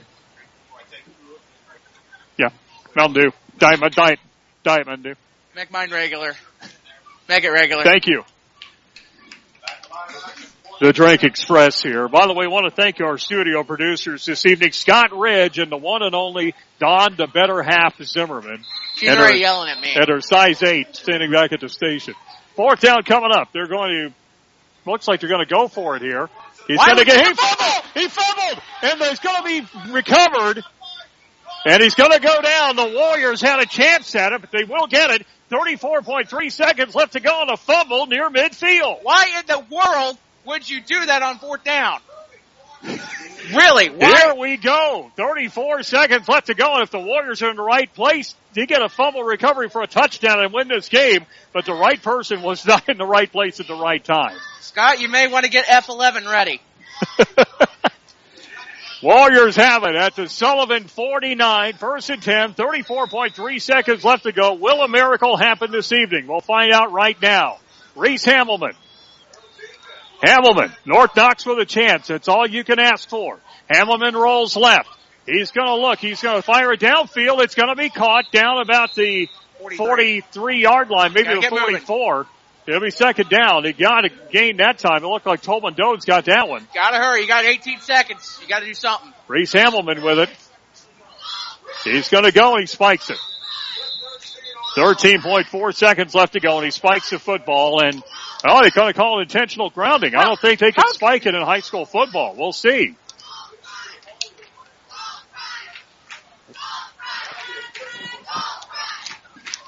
Now the question is, can you spike it in high school football? He did. He spiked it to stop the clock, and they're going to mark it off. They're going to call intentional grounding, so they're going to say you can't spike it in high school football. Down will go. They'll lost it down. It'll be third down. Back at the 48 of North Knox. 13.4 seconds. So here we go. 13 seconds. Clock running. Here's Reese. Hambleman. Back to throw. Looking. He's going to stop. He's going to throw it downfield short. It's going to be caught there by Richter. Cole Richter goes down at the 45. Fourth down, and that's it. Clock runs out. The game is over. The game is over. The Sullivan Arrows win it by the final score of 15-12. Well, you got to say it was a very exciting final 2 minutes, but the Warriors wind up dropping the game by a final of 15-12. We're back after this 2-minute break with the Graber postgame show. You're listening to North Knox Warrior football right here on 105.7 The Ride and WUZR.com. Hey everyone, this is Randy Hamilman of Hamilman Decals. Here at Laid Back Acres, located smack dab in the middle of Warrior Country, we're all Warrior strong. DeKalb and Asgrow seeds, with their proven yield potential and unbeatable disease packages, are great teammates for all your acres. Good luck this year to all our athletes. Hamilman DeKalb is a proud supporter of North Knox High School and Warriors athletics. See you at the game, Warrior fans. It's victory time. Times will continue to change, and life's pace may even increase. But Duesterberg Frederick Funeral Home and Wampler Shaw Chapel continues to serve the community since 1830 with 2 locations. Both funeral homes are locally owned with services to meet the needs of families of all faiths in a caring, traditional way. Duesterberg Frederick Funeral Home at 6th and Vigo Street in Vincennes and Wampler Shaw Chapel, 118 Washington in Bicknell, proud to support our area youth sports programs. A well-known Bicknell dentist is back and ready to serve you. Dr. Stephen K. Williams is accepting new and return patients at his office on State Road 67 in Bicknell. Dr. Williams wants to help you have your best smile. With decades of experience, he will help you just like he's helped me. I'm proud to call Dr. Stephen Williams my dentist and hope you will too. Dr. Stephen Williams back in Bicknell and waiting to serve you. Call 812-735-2020. This is Ross Martin at First Vincennes Savings Bank inviting you to visit our new ATM at 3rd and Vigo Streets in Vincennes. Our new ATM is yet another example of how First Vincennes Savings Bank is actively working for you 24 hours a day, 7 days a week. First Vincennes Savings Bank is a real community bank, working to make our community better and your banking easier. Now with 2 full-service locations on Kilmore Road and North 6th Street, First Vincennes Savings Bank, member FDIC, equal housing lender. Well, you talk about a team holding on to win it tonight. The Sullivan Golden Arrows did just that as they win it 15-12. North Knox had a lot of opportunities, but it came down to a game of what-ifs tonight for the North Knox Warriors. The fumble that Cole Richter had as he was running into about to the 40-yard line. 2 interceptions in the red zone by Reese Hambleman earlier in the game. The fact that North Knox stopped Sullivan after the first period, North Knox could not convert on either one of their possessions. Both of them a 2-point opportunity, and both of them came up short. And so they had a chance late, but again, it just came up short for the North Knox Warriors as they fall tonight by the final of 15-12. You're listening to the Graber postgame show. A reminder, post up and score with your next building from Graber Post Buildings on the Odin-Cannelberg Road. Let's look at the scoring recap for this evening. Sullivan scored 2 touchdowns within about a 4-minute range in the first quarter. Actually make it a 5-minute range in the first quarter. And that would turn out to be the difference. A big play pass gave Jacob Skinner a chance to go in from 9 yards out to 2-point conversion. Successful, 8-0. Then at 9.2 seconds left to go, Kyle Vernelson took a big play, 80-yard touchdown pass from Tristan Drake, and the extra point successful for a 15-0 lead. But those would be the last points that Sullivan would score in the game. Penalties a big problem for Sullivan tonight.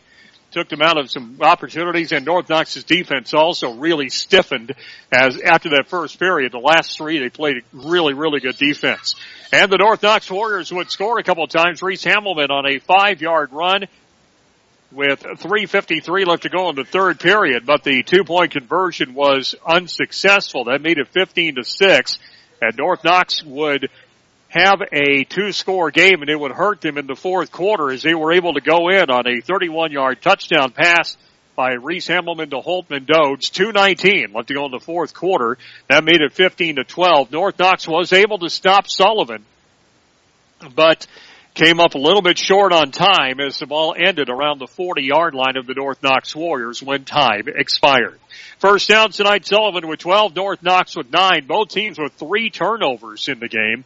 North Knox with 2 interceptions and a fumble this evening, and 3 interceptions by quarterback Tristan Drake from the Sullivan Golden Arrows. Penalties tonight, 4 for 20 yards to the North Knox Warriors, but 5 for 76 for the Sullivan Golden Arrows. North Knox 2 of 3 in the red zone tonight. The Sullivan Golden Arrows were 1 of 2, their second touchdown on a big play, 80-yard pass play.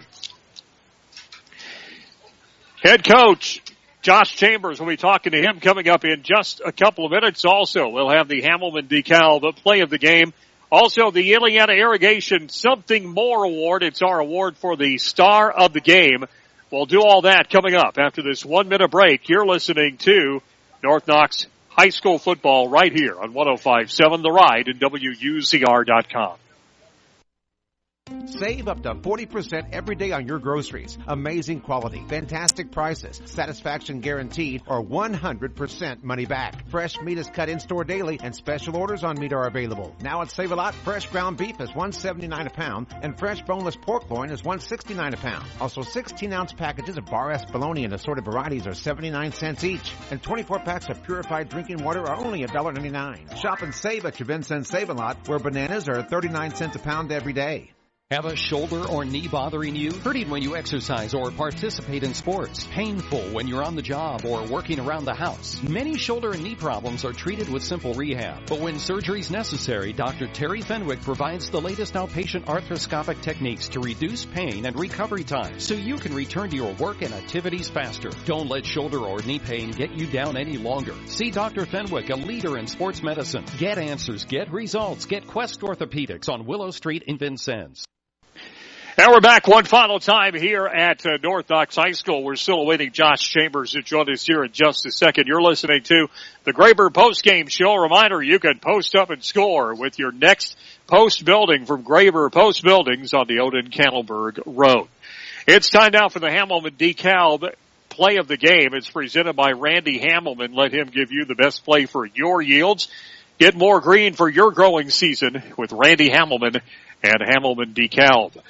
Coming up starting next week, we're going to be able to have the touchdown actually recorded. We had some problems with the recording equipment tonight, but I want to go ahead and just say verbally tonight that the Hamelman DeKalb play of the game, a 31-yard touchdown pass from Reese Hamelman to Holtman Dodds, 2:19 left to go, gave North Knox a lot of hope, and North Knox actually did not make an onside kick, but stopped Sullivan on downs, 4 plays. They got the football and had a chance themselves, but a mistake by Reese Hamelman on the spike rule. I guess the spike rule not allowed in high school football, and so they were able finally to hit Cole Richter with the final pass play about the 30-yard line, and that's what ended it this evening. But again, North Knox got some new life, and Holtman Dodds gave it to them on a 31-yard pass play out of Reese Hamelman. That is our Hamelman DeKalb play of the game presented by Randy Hamelman and Hamelman DeKalb. I want to say, by the way, Dustin Fuller had to head back to Vincennes. He had another engagement, but we want to thank him for joining us once again. Ed Elliott back next week, starting in week 2. When we go to Eastern Green, Ed Elliott will be back at our side, so we will be back together again, the same team that you've heard for many, many years, back together again coming up in week number 2. Ileana Irrigation Something More Award. This is our star of the game for this evening, presented by Ileana Irrigation. And I got to give it to Troy Noland. I mean, he was everywhere tonight. I thought he played a wonderful game for the North Knox Warriors on both sides of the football. He is one of the better players in the area and showed it this evening. So he is the Something More winner this evening from Ileana Irrigation. A reminder, get something more for your field every growing season. That Ileana Irrigation sets you up for success. Call Ileana Irrigation at 890-6000. North Knox scored 2 touchdowns tonight, by the way. That is $40 in the opening game to a worthy North Knox area charity. That's presented by First Vincent Savings Bank, your real community bank with 2 locations in Vincent. So again, $40 to start out the year, $20 for each touchdown, again, from your real community bank, First Vincent Savings Bank, with locations on Kimmel Road, 6th Street, and the ATM location in downtown Vincennes. First Vincennes Savings Bank, your real community bank. Still awaiting for head coach Josh Chambers to join us. He'll be here with us in just a couple of seconds. And again, North Knox next week heads into conference play, the first of 4 games, and they'll have 3 weeks between those conference games. They'll start off with Eastern Green coming up next week in Little Cincinnati. Again, Ed Elliott will be joining me next week for that one. And then in week 5, North Knox at home as they will take on North Central, and then on the road to take on the North Davies Cougars in week number 8. So they'll play 1 conference game at home, 2 on the road. However, they will play 5 home games this year. The first one of those in week 3 when they'll take on the Tecumseh Braves. And then after that, they'll be back home in weeks 5, 6, and 7, homecoming against North Central. Then they'll take on Vincent's Lincoln and Linton. And then they'll be back home for the final game of the season against Washington. Their road games this week, next week against Eastern Green, week 4 against Boonville, and also at North Davies in week number 8. So we're still waiting for head coach Josh Chambers to join us, and as soon as he does, we will go ahead and get the final wrap-up going. And again, as we mentioned for North Knox, as it seems to be a lot of times with Sullivan, a game where they do a lot of good things, they get very, very close, but something happens, and they always wind up on the wrong side of the scoreboard, and that's what happened tonight as the North Knox Warriors lose it here 15-12. They had opportunities. Again, the game ended with the North Knox Warriors with the football at the Sullivan 40-yard line. And you think about, again, what could have happened? A couple of fumbles that didn't happen. The PATs that didn't go. The fact that Sullivan fumbles it in the open field, but a North Knox player is not in the right place. And if he was, it would have been green grass between North Knox and the end zone, and this could have been a very different ending for the Warriors. But again, tonight, they came up a little bit short, and it has been a game of what-ifs. Josh Chambers coming up to join us. He'll be here in just a second. So coming on into the press box, and we'll end up with head coach Josh Chambers talking about tonight's game. In 15-12, the Warriors drop it to Sullivan. I tell you what, Coach, this has been a story that has been repeated several times over, and that is you play Sullivan, you get close to Sullivan, but in the end something happens and you wind up on the losing side of the agenda, and that's what happened tonight. Well, I'll tell you, I don't know, I won't call it something happening. Our kids played great. This was a tough football game. This is how football is meant to be played. If you're a football guy and you're watching a football game, this is the kind of football game you want.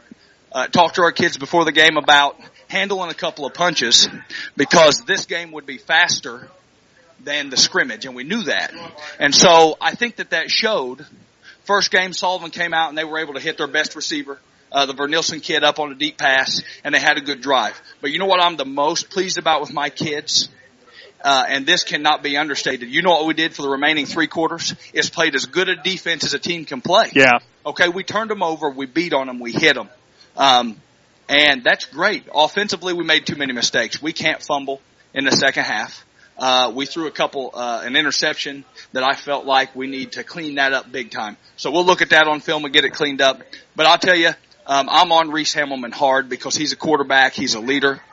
Proud of him and the way Reese played on offense. Cole Richter had a good game. And I really felt like after we settled down, our O-line had a good game. Yeah. But at the end of the day, we have to sustain success. That's the big thing. Sustain that success. Defensively, boy, I'm going to tell you, every kid we ran in tonight. Middle linebacker Jalen Conrad played great. When we had Trey Keller in there, played great. At inside backer, they followed kids all over the place. And we expected kids that play guard for us on offense to cover good receivers in the flat. And they did exactly that. So, again, across the board defensively. Dylan Wolf, huge presence. When Dylan Wolf is in the game, you are going to have a hard time between the tackles. And big efforts there. We got young guys, older guys, and the best thing about it is we're going to learn. Well, let's talk about, though, and again, from my perspective, let's take a look at the what-ifs. There are several what-ifs tonight. You know, the first couple. Reese Hamelman throws 2 interceptions in the red zone tonight. Just looking at some of the other opportunities, you get Cole Richter in the open field. He fumbles the football. It goes back to Sullivan. You get, opportunity. You got other opportunities. What about the fumble that you guys forced? Nobody was in the area. If you get one white shirt there instead of a purple, you win the game. I mean, that's simple. And I'll tell you, we got to clean up the offense. We made too many mistakes. And you got to give Sullivan some credit there. But then we missed 2 touchdown passes early in the game. If we don't throw it right to a safety and we hit an out route, there's nobody there. But again, this is the stuff that we just have to get more experience with. And we will. That's another thing about our kids that I love. They are resilient and they are very hard workers. I can't state the amount of love and respect that I have for our boys. I appreciate them. They all have each other's backs. And in a game like that, it shows. Who thought at this game at the end of the first quarter that the Warriors were going to hang around and play this game to within 3? Yeah. Well, I told the kids on the sideline, just have faith. Yep. You're good enough to be here and win it. And they knew that. But you got to tell them sometimes. And every one of those kids on that sideline, whether we're getting after them for a mistake or we're trying to clean things up, every one of those kids is in this for one solid goal, and that's to be a Warrior football player. And I'm proud of them. This is a good football game. I can't say that enough. We lost the ball game. We made a couple too many mistakes to win the ball game. But at the end of the day, we played one of the most physical ball games we've played in my tenure here. That was hard hitting. I got to ask you this, though. Reese Hamelman spiked the ball with 13 seconds left. Did he forget the rule in high school that you can't spike it? From under center, you can clock it. Yeah. Well, that's what he did. He went back and I understand that, but we haven't talked about that. But again, we're coaching young kids. Right. So we can't criticize those small things in the heat of battle. Well, that's what I was wondering. What we do is we watch it on film and we fix it. And that's the best thing about our guys. We had some things tonight that we have worked so hard on that we did well. A 2-minute drill, we need to be better at that. Because we didn't show a lot of hustle, even though we're shouting the stuff out. Yeah. I think that urgency is there. But at the end of the day, we still had chances to win this ball game, and we came up just short. But I'll tell you right now, if you're watching film, there's things there we learn from, and my guys, with their attitudes and their work ethic and everything that's great about them, are going to come back next week, and they're going to be a better football team because that's just the type of kids they are. Well, I wanted to apologize. I wasn't for sure about the rule. I wasn't putting anything on Reese. No, you're fine. Yeah. We don't take it that way. Yeah. He's legal to clock that under center. You can't from behind center. Okay. Now you can throw it at someone's feet and it's just an incomplete pass. Right. That's just again one of those things that in the football world, how often does that happen? Yeah. And at this age, the kids were excited, coaches were excited.